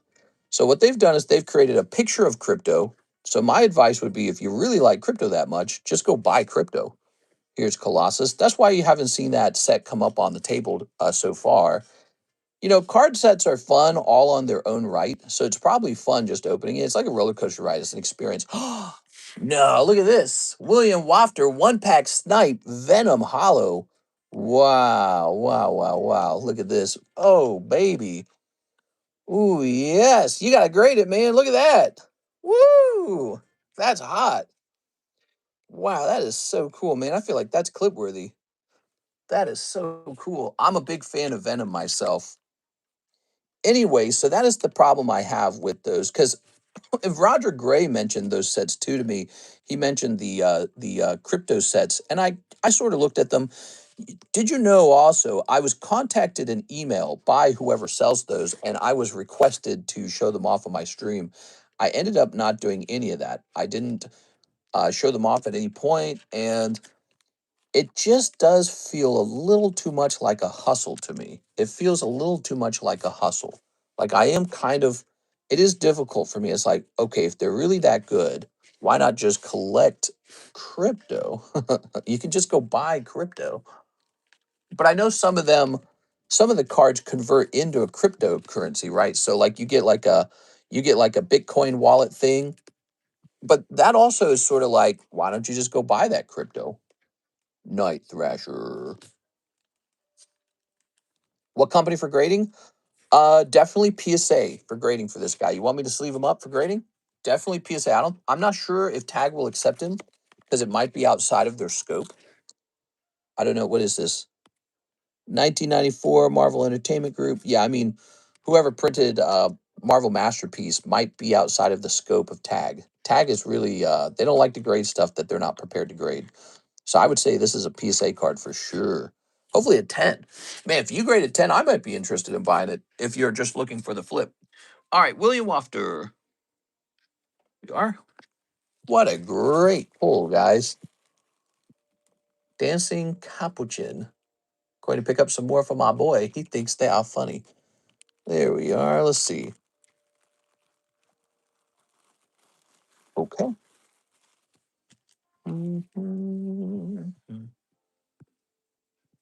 There we go. I think they're just a new way to gamble with crypto. That's the way I'm seeing it. And hey, I'm not against gambling, but if I'm going to gamble, I'm going to gamble on Pokemon. I'm strict.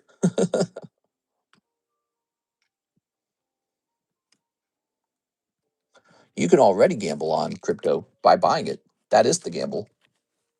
There it is. Very nice. It feels a little bit like a hustle to me. And my brain says, maybe not.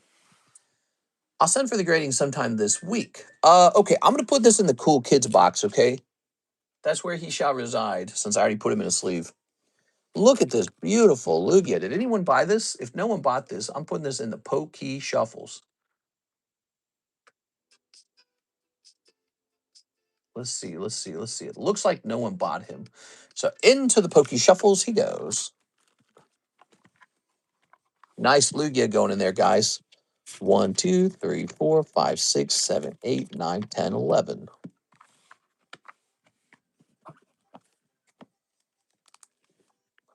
Number 0, 8, 0, Lugia T10. We need Italian brain rot emojis. Really? I heard Viktor Orban in Hungary lost his re-election campaign. He'd been in power for 16 years. And I heard that Trump had just campaigned for him out there, and maybe even J.D. Vance. All right, so I'm rotating this because I can see Mr. Team Rocket Grunt has ordered 7. Good luck, Mr. Team Rocket Grunt. 1, 2, 3. 1, 2, 3, 4, 5, 6, 7. I think that that was a mistake. I don't think that U.S. presidents should campaign for people in other countries. I feel like that feels like foreign intervention, not intervention, interference, foreign interference. I don't think that that's right to do that. Is okay. Whoa, Team Rocket Grunt, what's going on? Triple snipe. All right, Mr. Team Rocket Grunt, you started out with bad luck. It looks an awful lot like now you're gonna have some good luck. All right, let's see what we got. So Iona's Wattrell, Spinnerack, Old Maid Bulbasaur. Let's go looking. This is why you see people buying the Poke Shuffles all the time. Our system is very clear. There's no tricks. There's no hidden bad odds. See, I think when you go and you buy like those mystery shuffles and all that other stuff, all that other crap, I think that they probably pack it with worse odds than they tell you about. They don't want to tell you the real odds. Over here on our table, you get the exact odds. And that is one of the special things about our box. All right, here goes. So your $35 order just turned into 45 plus 10 plus 44. So whatever that is, I think it's just shy of 100, like $1 shy. Of course, the real value, if they keep them, is 50, 20, 44, because these are the reroll values. But you could just keep them and take home the slab value. All right, what are we thinking, Mr. Team Rocket Grunt? Keep, re-roll. I know we got to go get a card that you pulled. It was a Latios and put it up on the table for, what do you call it? Consignment? That's another thing, guys. So when you get a card out of the box, you can keep it and put it up on the table to consign. So if you don't want to re-roll, you can attempt to get cash out of your card, even if you don't like the card. I put the rare Pichu on Discord. You can check it. Okay, I'll go check it right now while we're sitting here waiting. Let's jump over here. All right. First edition Pichu. So rare and impossible to find and grade. I mean, to me, it just looks like a half deck card. There's a lot of cards like that, half deck cards. Let's see. This guy wants to buy my Umbreon. How about 100K? There we go. Let's see. Keep Iona, Spinnerack reroll. Oh, keep Iona and Spinnerack reroll Bulbasaur. You got it. You got it. TRG. TRG. Okay. That's done. Now, I imagine I actually put this in the box for 45. And so we're going to roll him down to 40 for you.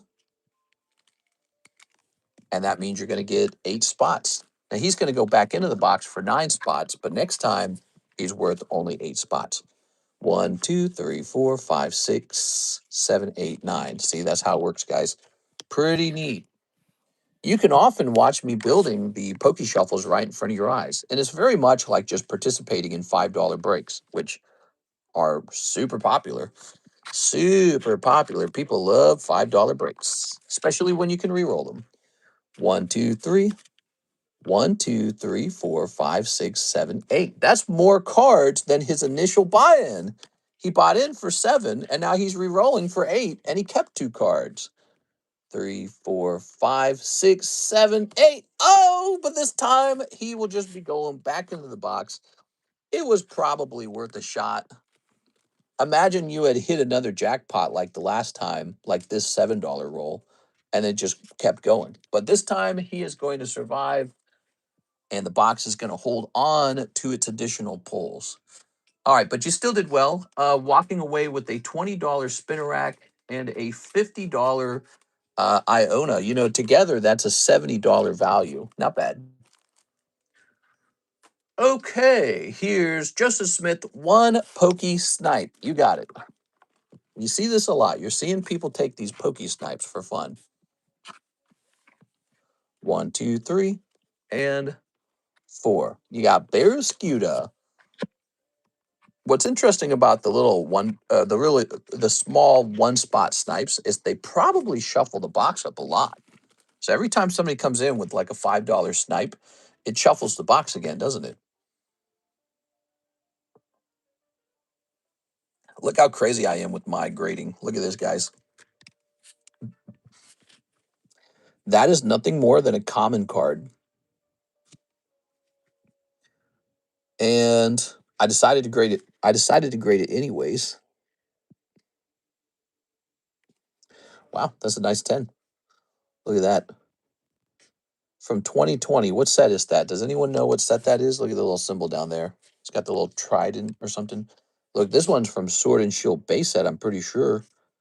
No, that's not base set. This is like Vivid Voltage or something.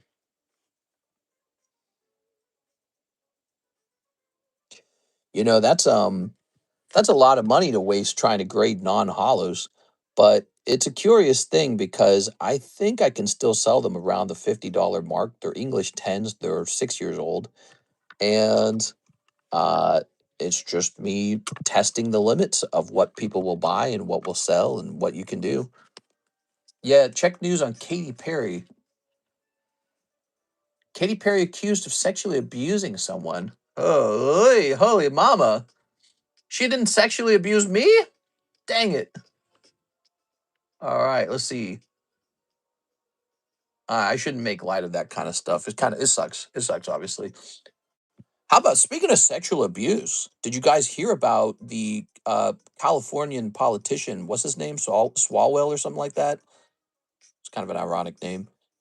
He's a guy I recognize a lot because he has a lot of fiery rhetoric whenever you hear him in Congress or whatever reason. I think he's in Congress, right? That guy, he's a very active Democrat and very, outspoken one with a lot to say.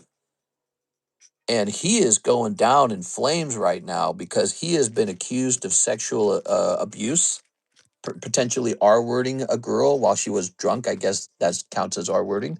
So she did not consent. And there's like videos of him popping up with him like kissing on a girl on a bed with other people. And it looks pretty, it looks messy. It looks like he's in a lot of trouble. Very interesting. He just suspended his campaign for governor. So it looks like it's having its effect. 1, 2, 3, 4, 5. Shows you how powerful one video of you can be, being a little, naughty, naughty. Sonic number 4, tag 9. Okay. Did you say when the next PSA sub goes out? We just did send one out like a week ago or something like that. So probably another week at least before the next one is truly worked on. My next goal is to get the BGS submission out, which is actually quite late, but it's just one of these submissions that's kind of slow moving because there's not too many cards in it, and BGS takes a while anyways. Yeah, check news on Katy Perry. No law was a whammon. It was a woman. Next up, we have a $12 order from, I don't know who it's from. It's from somebody. 3 packs of OP10 Japanese. It's from somebody. You are? Oh, yeah, I read about that. We got a 1, a 2, a 3. Ooh. I kissed a girl and I liked it, huh? Sounds like she kissed a girl and the other girl didn't like it. She kissed a girl and didn't ask first. Here we go. I kissed a girl and it got me in trouble later. Sneep. I remember when that song came out. That and there was the other girl. Yeah, they were kind of big deal in music at the time. Ooh, Don Flamingo. Is that his name? I don't remember. Here's some hollows. And here's Captain Captain. Oh, people do be getting in trouble. Wait, who is this for? We do not know who this was for, so I shall now open it up over here. I'm logging in. Next time, log in faster. No, thank you. Come on, dude.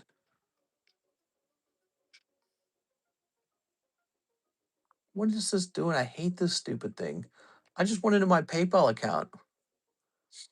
Here we are. Andre Olivier.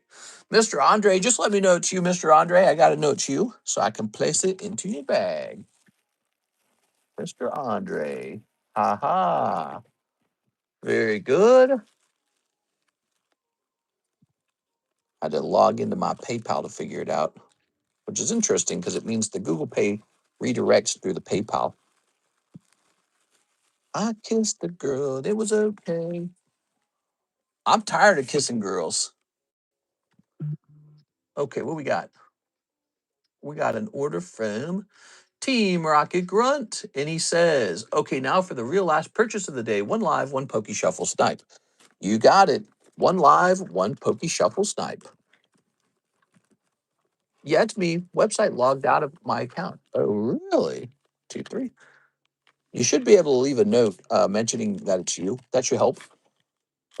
Oh, yes. And it is Zapdos, C9. All right, let's take a look at this C9 Zapdos. Oh, that's expensive. I already know what it is. It's going to be Prism. It's going to be Cardos Zapdos, isn't it? That should be like 150, I think. You did the thing. Look at you. You did very well in the end, actually. Isn't that interesting? You thought you were behind when you were opening those spots. Here it is. But you're doing fine, fine, fine. That's Cardos Zapdos 9. All right. There we have it. 1 Zapdos. What do you think of that? Hail.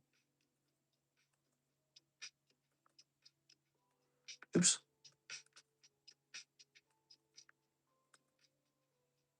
Okay. I kissed a girl and it was okay. Mr. Team Rocket Grunt. So while he's deciding that, let's get one Pokey Shuffle. See if he gets a double snipe. There's only one downside to the rerolls, and it's that they take a while. We got 1, 2, 3, and a 1. Oh, look at that. That's hot. Keep, please. All right, very good. 1 Electrode as well. Look at that. Are you guys watching this? There we go. 1 Electrode. All right, let's see. Oops. Is it this one? Oh, yes. Electrode Classic Collection. I'm on right now, and there's product. What? What are you talking about? On what? Right? What? Do you want anything from Pokemon Center? Oh, I don't know. I haven't been on the Pokemon Center in like 4 or 5 years. I don't even remember what it's like. A long time ago, I bought like one item from the Pokemon Center. I was like, that's cool. Woo. All right. Wait, you have the Illuminati sign, Mr. Team Rocket Grunt. What are you thinking? Hate that fake Pokeball. Please re-roll. All right, so he shall re-roll into a 45. All right. Let's grab this. We got 1, 2, 3, 4, 5, 6, 7, 8, 9, 10, 11. So he does re-roll for his original value. There it goes. But the next time he'll be worth 9 spots. And this time you will get 9 spots for him. Good luck. 1, 2, 3.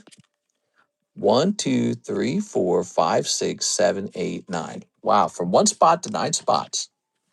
1, 2, 3, 4, 5, 6, 7, 8, 9. No! Oh man, that reroll not hitting. There it is. Okay. Back he goes. Okay. So, still really well. You end up walking away with the $30 buy-in and $150 Zapdos. If it's even worth that much now, it might be worth more. Ivan Rodriguez says the Final Fantasy on the table. Mustadio, all yours.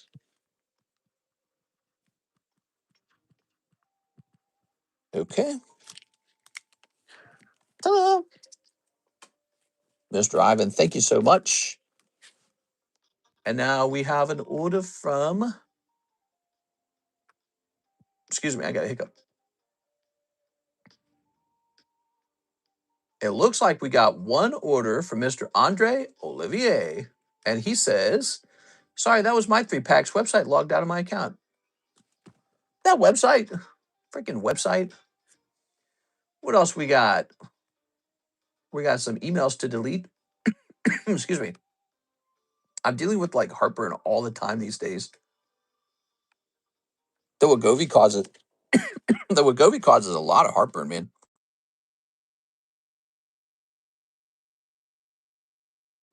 All right, there we go. All right, we are back. I woke up and I actually had nausea when I woke up. Look at this Wigglytuff from Crimson Invasion. So adorable. So cute. But it graded 8. You know what that means? It's going to be cheap.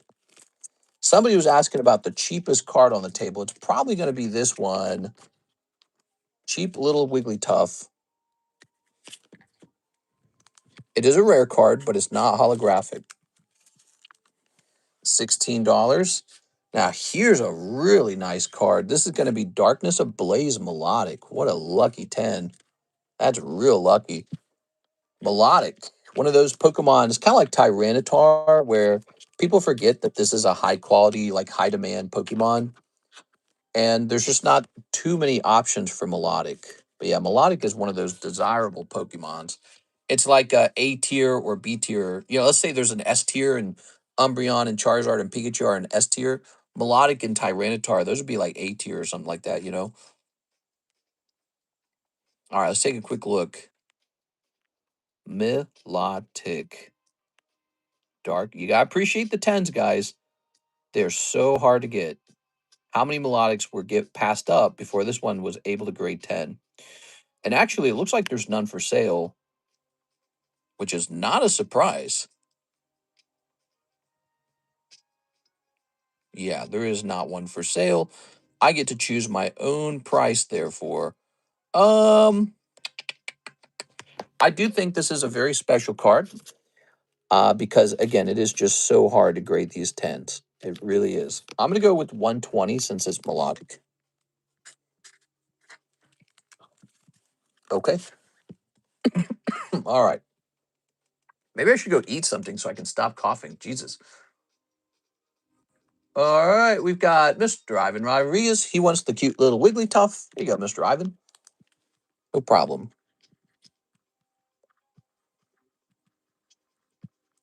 Good. Oh, angry little Wigglytuff in there. Here's Slowpoke. I don't know. 200 might have been too much for this. I was looking for him, though, and I could not find a cheap one. I don't remember how he came up with 200. Let's bring it down to 180. I look at 200 and I see the tag 5 grade, and I think that's just a bit much. Here's a Rayquaza 9. Is that a hollow? Oh, it's hollow. That's what's going on. That's a lovely card. Okay. That's a nice card. Here is Pupitar 8.5. Now, that's Rocket Returns Pupitar. My Slowpoke says 6. Oh, man, that's 6 is Slowpoke, everybody. Okay, let's see. Let's go ahead and snatch up some more of these.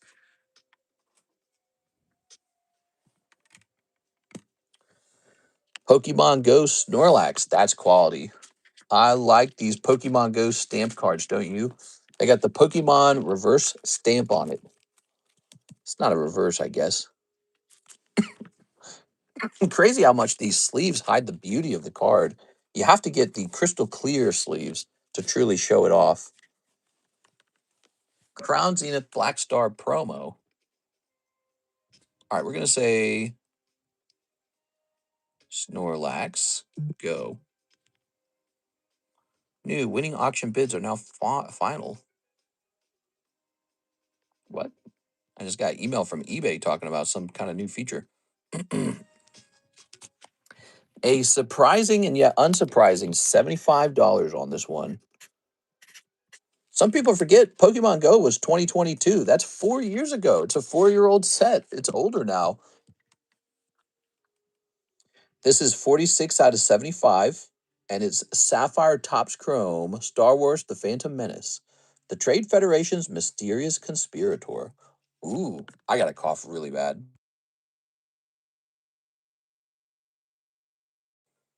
All right, so here I am. Mr. Team Rocket Grunt would like the Zapdos to be for sale on the table. Yes, sir. We can do that. Oh, man, I'm having throat issues. All right. The coughing like made it worse somehow. The Rayquaza only found in Sea and Skybox. Final restock on those was 2/13/2025. Oh, cool. Yeah, I like that card.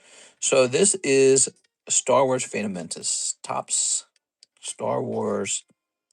Oops, Star Watts. Star Wars Phantom Menace. And Trade Federation, huh?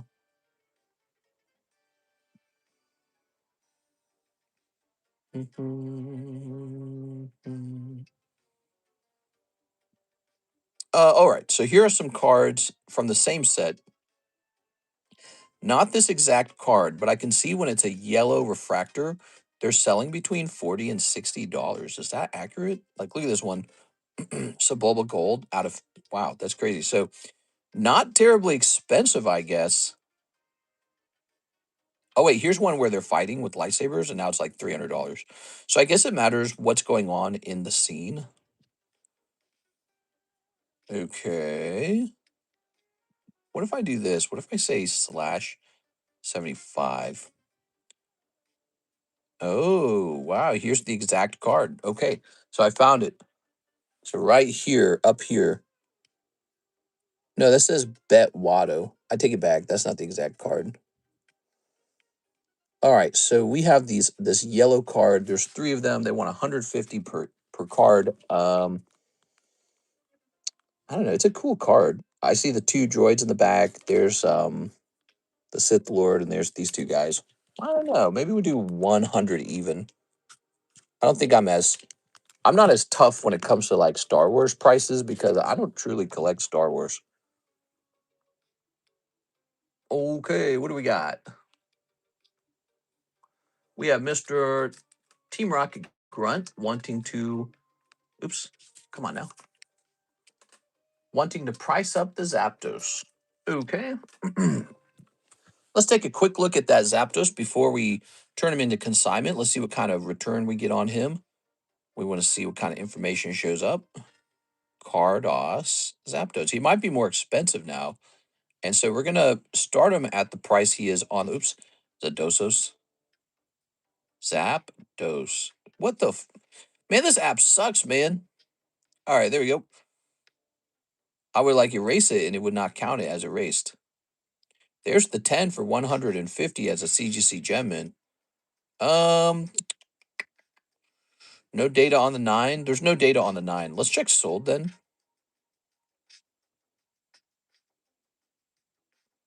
Okay. Uh there's one in February that sold for 125.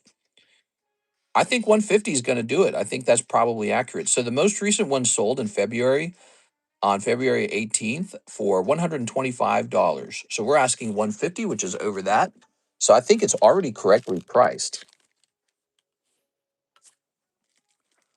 Hey, what's up, Resendez? The Rayquaza only found in Sea Skybox. 150 for a 10 doesn't seem right. No. This is a 9, not a 10. This is a 9. For a 10, the last sold is like 500 in a CGC Gem Mint. All right, there we go. So we'll just reset this. It is going to say 150 on it. C. I'm going to flip it around and say TRG. Easy. Seems too low. Hey, if you think it's a great price, you should snatch it up. The truth is, these Cardos cards sometimes fly under the radar. People don't really appreciate them for what they are. And yeah, that's Pocket Monsters Zapdos. Remember, it was Ken Sugimori who drew the entire collection of the Pocket Monsters Cardos collection. So that's the manga artist's actual drawings, and it's a very cool thing, you know. But yeah, as you know, nines have never really sold as much as a 10. Sometimes there's like a times 10 premium when it comes to when it comes to like a PSA 10 versus like a 9. Do you crack and regrade cards? Oh yeah. Anytime I get like a 9 on a card that just doesn't seem like, if the card appears to be very close to a 10, like borderline, and it's sort of like a high like it's a high cost card or a noteworthy card, we will consider a re-roll. We'll swap it over to another grading company, CGC, BGS, PSA, tag grading, SGC. We'll swap it over to a different company and see what they think of it. Kind of like getting a second opinion from your doctor. Look at that Gengar. Ooh, I just got an email from the real estate agent. What did she say? Let's see. I'm going to mark this unread. She's just talking about what we need to do. Did you guys hear we're in contract to sell our home? Somebody accepted our offer on the home. They accepted 165 for the price on the home. Okay, Gengar.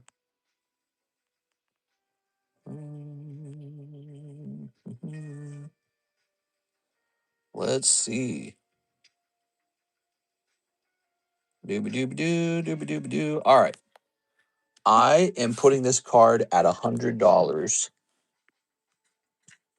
and placing him into the live costumes. Move it again? No, not moving. We're not selling this particular house. We have a house we were renting to John. Remember that? Back when John would do the card. What the hell?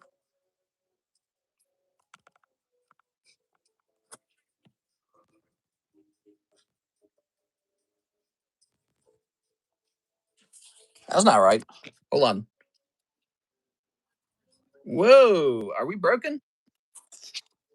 Stream broken?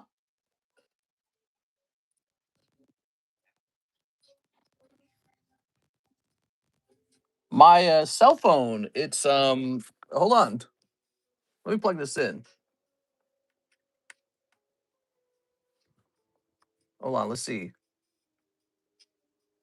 Slap it. Is it playing that sound in the background?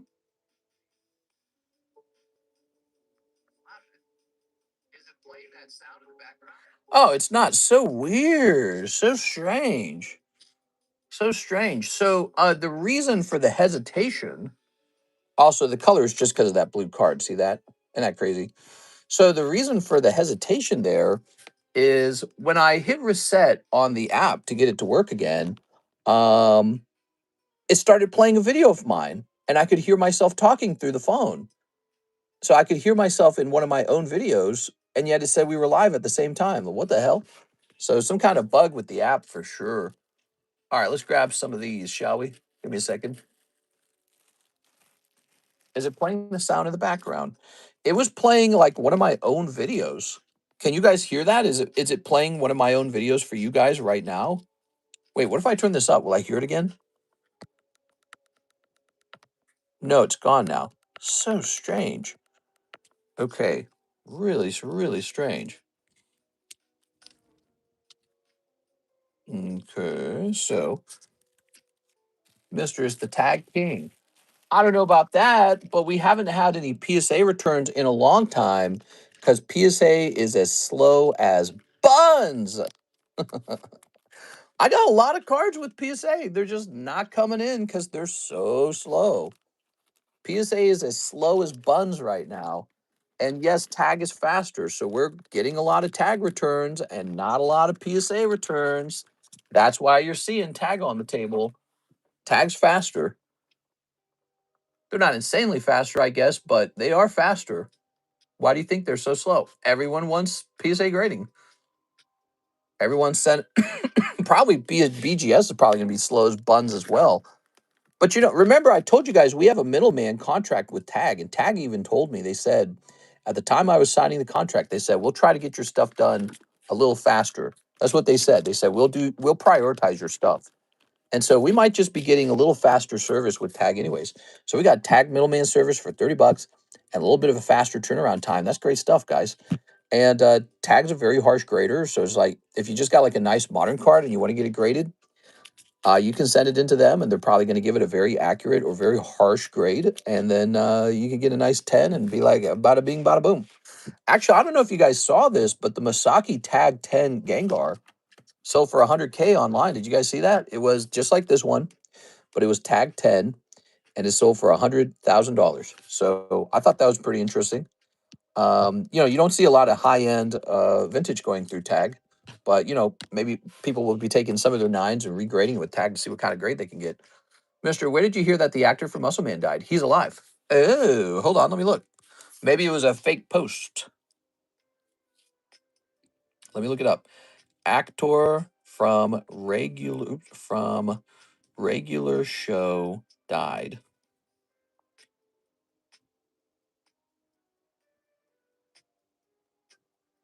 Let's see. Maybe it was somebody else. Cartoon voice actor died. Kevin Conroy, James Cathcart, Jeffrey Garcia. Man, I'm coughing so much. I need to eat something, guys. Coughing way too much. I don't know. Weird. Maybe it was a fake post. I think they said 15 weeks at GameStop. I'm waiting now 4 months. Yeah, who knows? Maybe they're giving priority to GameStop. Isn't that annoying if it's true? Like, I don't want that. As a collector, I don't want that. Imagine having to give your cards to some, you know, minimum wage worker at GameStop. It's just not right. And then PSA goes, well, that's who gets to, people who do that get to go first or something like that. It's just not right. It's a really stupid design. It increases the exposure of your card to more people who could mishandle it or steal it. Mishandle it, lose it, steal it. Brazilian muscle man died. Been almost 6 months for the November sub. All right, here we are. Ghastly. I hear this card's going up in value. Did you guys hear about that? All right. Oh yeah. I was told by the GameStop employees that PSA is giving them a priority. Don't know how if it's true though. Yeah, they could just be talking a lot of poo. They could be saying we're the best. We get priority actually. You never know. So this shall say ghastly. But if it's true, I find that pretty annoying actually. Again, like why should I have to go to GameStop? I don't want GameStop. I want PSA, baby. Why do I got to go to GameStop to not get to the back of the line if that's true, you know? They're going to put me in the back of the line because I'm not giving my cards to like a GameStop employee. Whose idea was that? There we go. Oh, yeah, beautiful, man. Beautiful card. That is kind of expensive. All right. I already read that. So here's Ditto. Here's Gyarados. Here's this really expensive Pikachu. I don't understand that Pikachu. And here is Boa Hancock. Wow. PR card collection best select volume 2. Okay. So I think this card generally prices in at like $100, doesn't it? I think the last one we have got sent to the Waifu Shuffle, correct? Actually, if it is in there, can we just go look it up? I bet you the price hasn't changed much. Let's see if she's in here.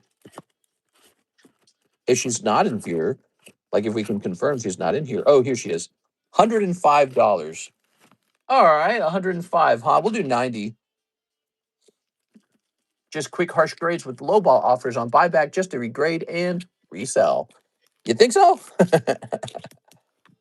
I don't know. You know, this idea that PSA has some sort of crazy hustle like that going on, I mean, that would mean the corporate owner is okay with all that stuff. I don't think they are because it's not when they buy your card, it's not like it's going to a PSA employee, it's going to the company.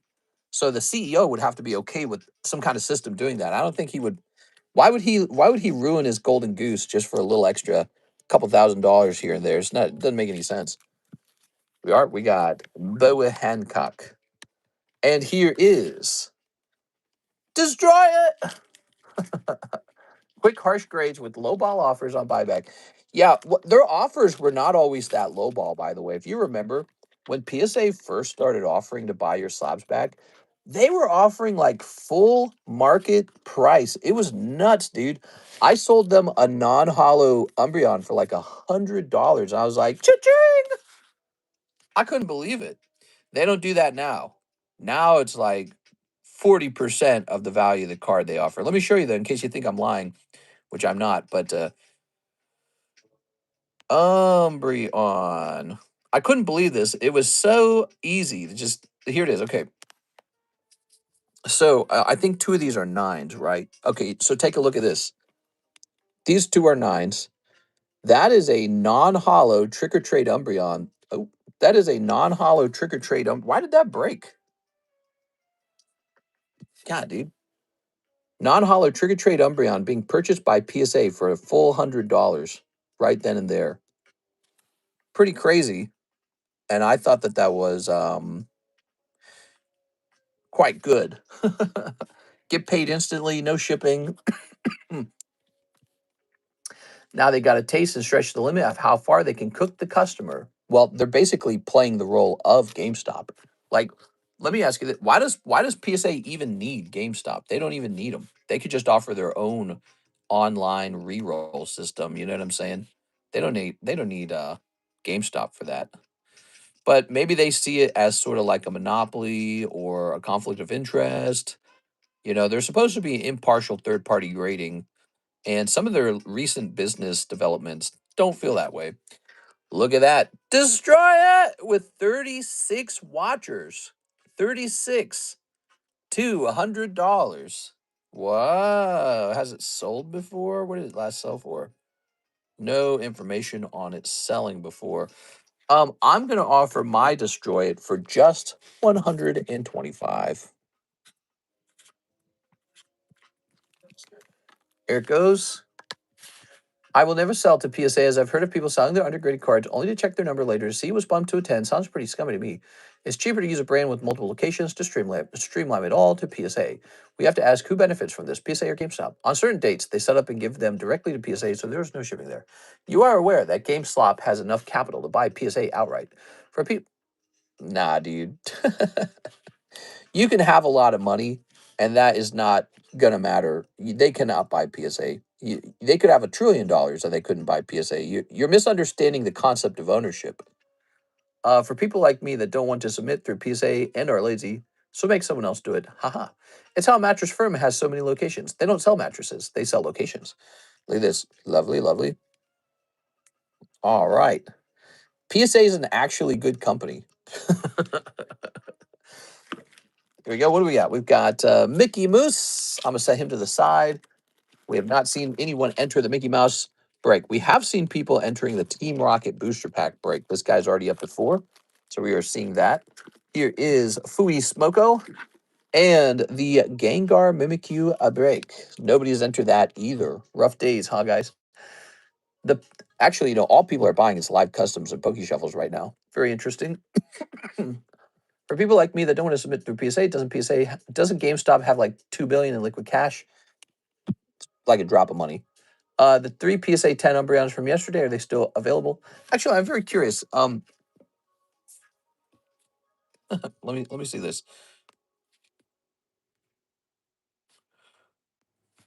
What would you estimate the value of the PSA grading company to be worth, including the total company? So like the parent company that owns it. Let's see. The guy who owns PSA's parent company, PSA, is on the board of GameStop. Same premise as McDonald's. They aren't a fast food. To me, it sounds like GameStop's becoming a tentacle of the PSA parent company, not the other way around. Collectors Holdings. Let's see. There's a theory that the post-boom valuation from 2022 is 4.3 billion. Oh, so AI says the likely value of the PSA company is between 5 to 8 billion, and the aggressive value is between 8 and 12 billion. Crazy. Vertical integration, important nuances, bottom line. Realistically, PSA is worth 5 to 8 billion dollars. There you go. That's AI's take. AI can be wrong, by the way. All right, look at that Mimikyu. You should look into the Mattress Firm conspiracy. Yeah, come on, man. They're not selling mattresses. They're selling children. The mattresses they're just there to hide it. This mattress companies are money laundering for the cartels. They do human trafficking. Everyone knows this. Duh. They have so many locations. When a new franchise or chain store pops up, usually Mattress Firm sells 10 to 15 locations and makes a killing on it. It's true with Mattress Firm. They got a huge contract with the place for X amount of years, and by the time that ends, the place is worth a lot more. That English Gengar Mimikyu is at $4,850 now with 8 hours to go. This guy right here, listen, guys, Jeff Leon's pointing out that this card in English is in auction right now and is currently sitting at $5,000. And so it's probably going to end a little higher than 5K, maybe a 6K, maybe 7K, we don't know. But this is the Chinese variant, and it's only $800. I think this is a fairly decent break to jump into. I really do. Is it in another language? Yes. Do I think that it'll continue to move upward? I do, actually. And your odds are a fairly decent 1 out of 20. That's why he's the break. And we'll leave him up there. If nobody really wants him, we'll take him back down. I'll put him back into my box. You know, I think I first saw him when he was like $100, and I later caved and bought some later. I think it was like 200, 250. I don't remember. Here it is. Let's see. I was like, wow, Chinese Gengar. You know, the first time I saw that card, I thought it was pretty bad. I was like, well, no one's going to buy Chinese. And I was just wrong. I was just wrong. But here it is. So look, I was buying some of them. $175, $191. Now you see this for 510 and 475. What is that? That was a person selling multiples of the same card. So I bought multiples of it. So in that case, I would have bought like 2 or 3 of them or 4 of them. So yeah, I originally acquired the card at probably 200-ish. And now we're going to go ahead and liquidate it at 800-ish. And that's probably underpriced. That's where we're at now. That's where it is. It's a beautiful card. And Gengar's like, he's S tier. And Mimikyu's not bad either. But you know, I think a lot of people were speculating on whether the Chinese market would be a good market. And it clearly is. And it's not even slightly a surprise, is it? Not even slightly a surprise. Anyone smart would realize that the Chinese language is going to do very well because of the massive number of people over there and the fact that they have plenty of money. Ooh, he's Chinese. I thought he was Japanese. I wondered why he wasn't more expensive. That's exactly right. So that's Chinese Gengar. He's very affordable. And you can just go buy one if you want to just go buy one. But that one's going to be a break for $40. You can walk away with Alt-Art Gengar Mimikyu. Very nice. All right, let's see. So it's 3 p.m., huh? I could hop off and go do other things. How about this Mimikyu from Darkness Ablaze? Now, this is really interesting. This is a non-holographic card. It's basically like a common, right? Well, it's actually, technically, it's a rare. But this is a non-holographic card. Kind of like what people do to the vintage cards when those sets get really expensive, right? Like people grade like Charmander from Rocket First Edition, right? You know what I'm saying? So I've done that, but with Darkness Ablaze from a few years ago. But here's the deal: we're going to offer maybe like a $45 price on this, and just see where it goes. It's so affordable, and it's a nice card, and it actually is a 10. And guess what? One day this will also be 20 years old. Could be a way to get an early investment in a non-holo. Sure, I wasn't paying attention to the language at first. Hot take: Mimikyu is the only cool Pokemon that came out of the Sun and Moon era. Oh, yes, you guys are saying Oscar. We should give that away, shouldn't we? I forgot about this. Here you go. I like how you guys know the closer we get to like the end of the stream, the closer we are to like hosting the giveaway. Mister, can we place orders when you aren't live? Yes, sir, absolutely. That's called a pre-order, and we have accepted those always. We always accept those. All right. So there's only 2 spots to hand out in this Oscar giveaway, and it's very lovely. Excuse me. I am dying of heartburn this stream. I should have just taken a heartburn pill by now, but I did not. Here's Jonathan Lewandowski. Here you go, Mr. Jonathan. I'll put you down as JL. And then Miss Six, you made it on again. What are the odds of that? Wow. Here goes. Landing on the number 9. Who's that? Does that say Shinobi? Number 9, Shinobi. Oh, I never remember Shinobi's name. I'm going to write Shinobi down here.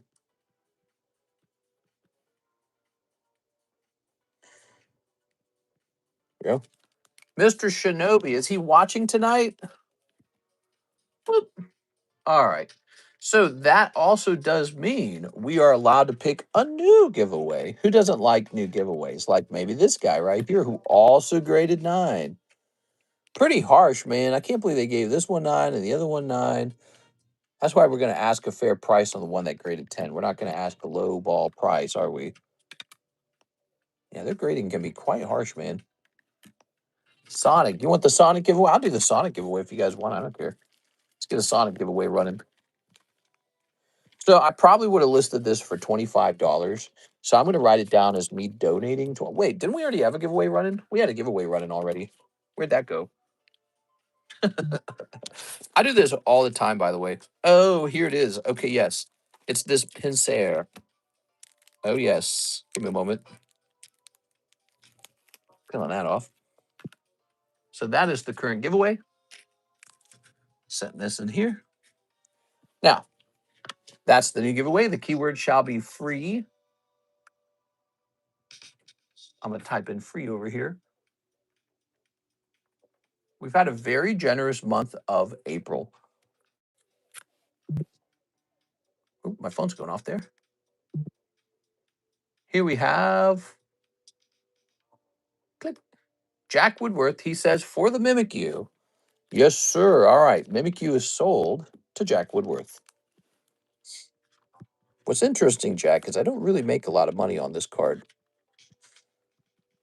because there's all the ones that failed a grade 10 and all the time that went into it. But it's just interesting that if the card can grade 10, there is a demand. Do. Okay.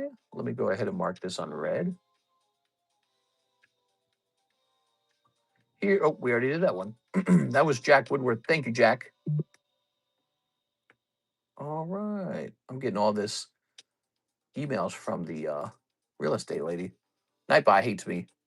No, it's widowy fwee. Mr. Soul Despair, he says 3 of the Chinese packs. Yes, we're trying to pull that Chinese surprise Pikachu. He could pop out any second. Oh, I got an important message here too. Everybody's emailing me right in the middle of the stream.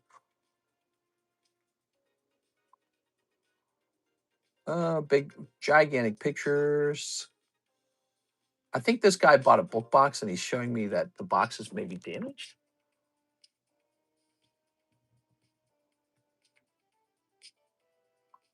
Oh, it looks like one of the book boxes I shipped must have exploded, and USPS basically just delivered the label to him and nothing else, just the label, and then like a letter saying, yes, this item was damaged. Sounds like I'm going to need to use even more tape so that we don't have that happen, because book boxes are kind of expensive. They're expensive time-wise. The label is expensive. Damn, dude. And that says what? Number 1 out of 53? So the first one busted open.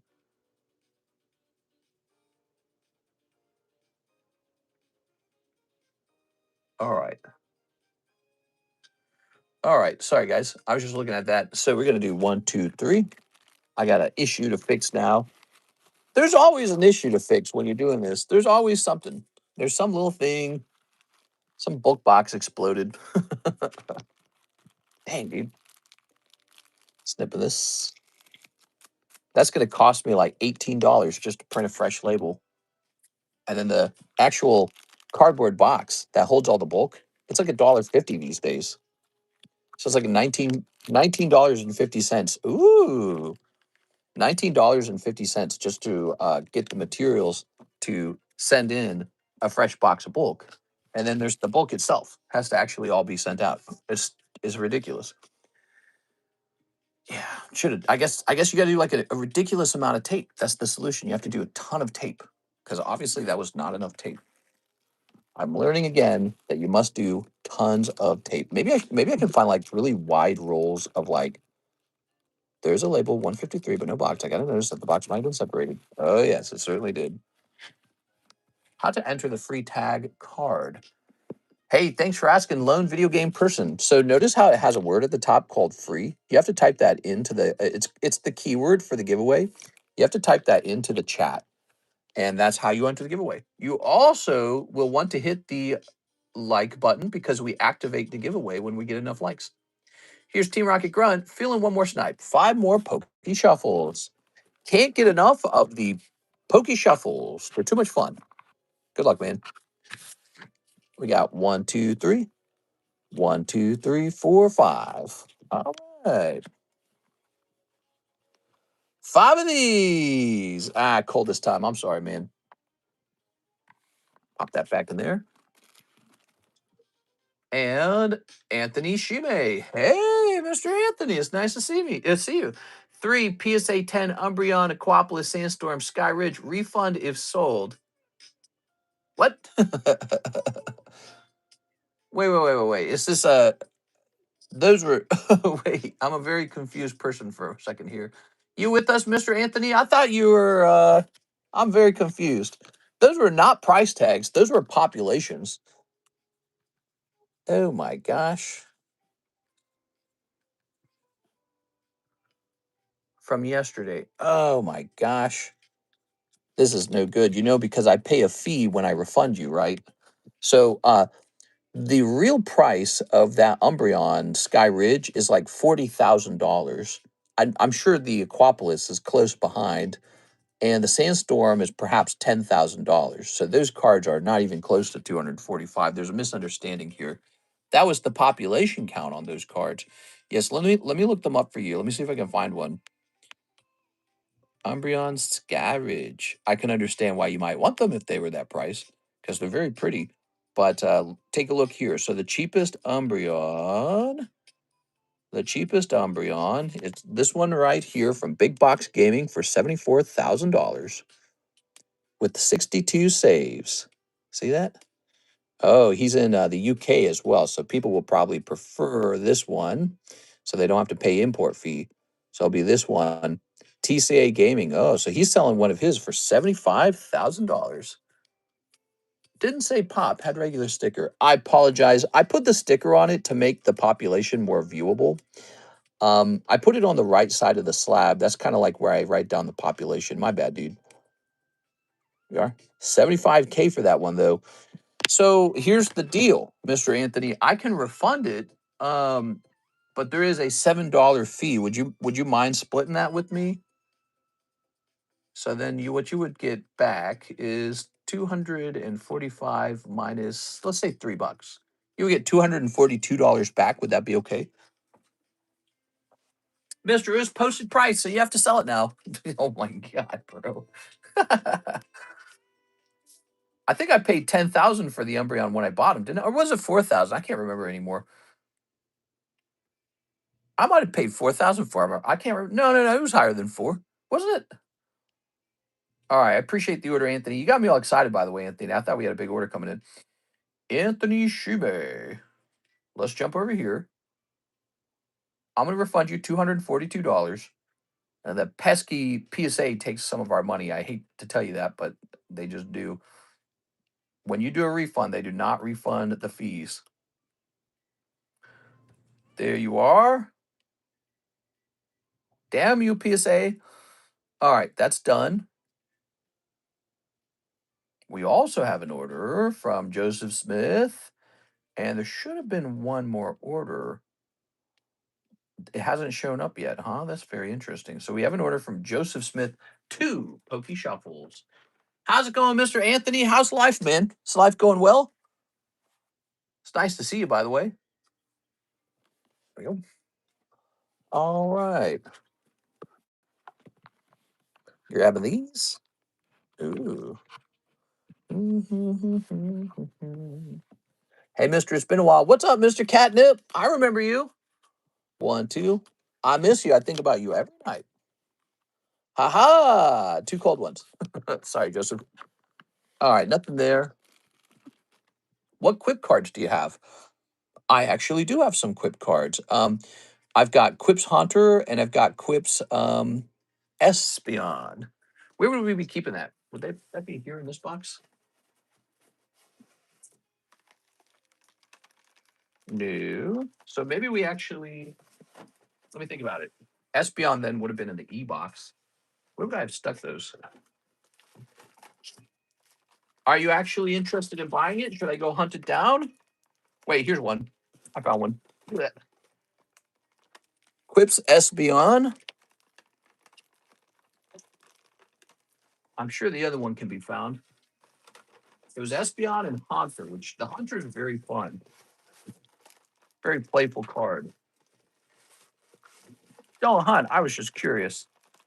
Oh my god, this guy said don't hunt. I was just curious. There you go. All right, very good. Joseph Smith. I'll set this here. It's very nice. Now. Meow, meow, meow, meow, meow, meow.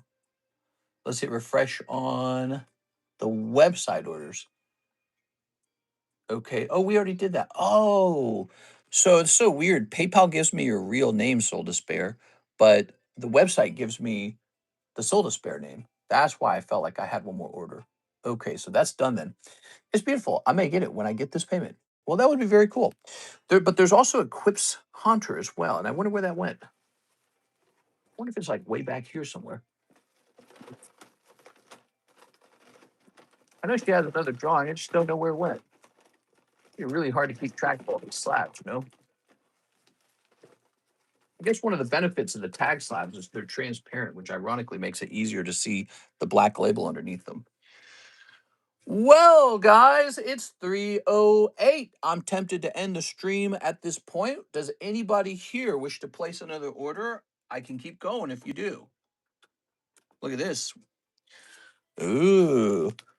10 on this Doduo vending. How much for that? Should I even sell that? I don't even know if I should sell it.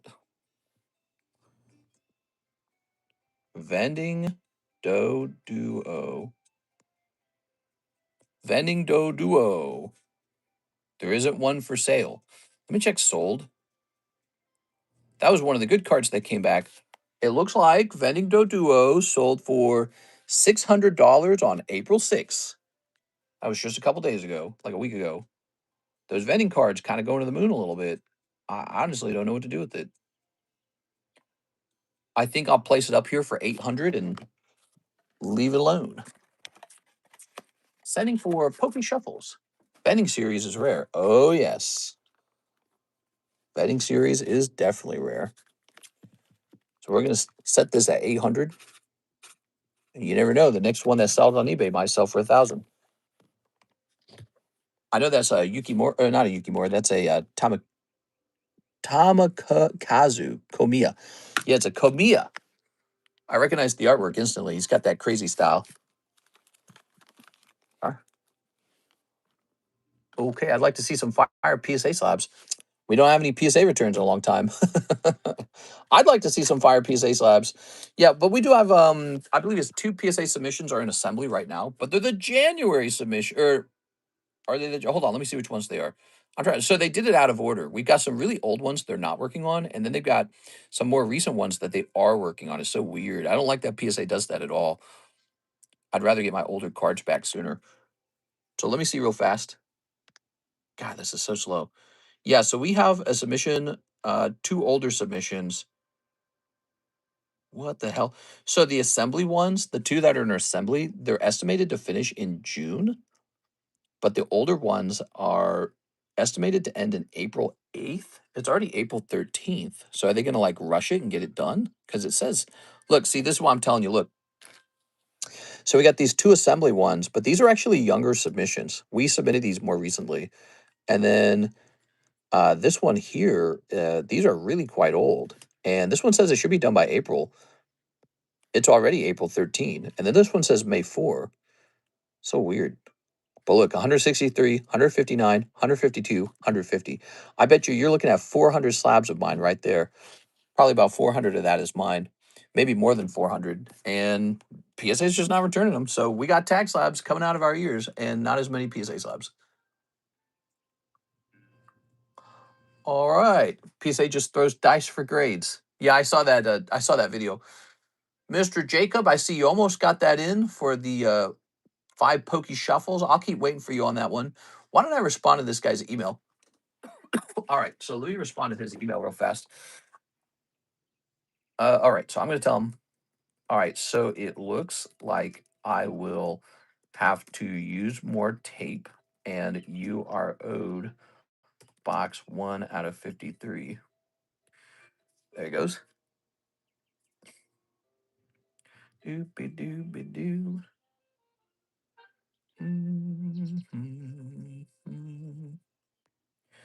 Also, let me respond to the real estate lady too. I kind of want to talk to her. Okay. We will just be there for the closing, I think, to make it simple. All right, so that is done. Okay. Tag usually uses a computer to analyze, I think. Yes, I do. Yes, I do believe they do that. That's my Uyama Pikachu. What? I want an Uyama Pikachu given to me. Where's my Uyama? You didn't say you were giving away Uyamas. Well, I might as well print this label as well while we're live. So I'm going to go over here. We got a little label to print. What did we sold something on the Feebay. What we sold was a BGS holder. All right, so we're going to print a label for that. The label is $5.30. That's most of the value right there. So you're not really paying for the holder, you're paying for the shipping. Okay, we're going to hit print label. Because even after that amount is paid on the label, we still need money for the actual package that it gets shipped in. Isn't that ridiculous? So the cheaper shipping is, the cheaper product is. We're going to say 1BGS. So that is for Miss Alexis now. It says 1BGS on it, so she knows it's for a BGS display. Good.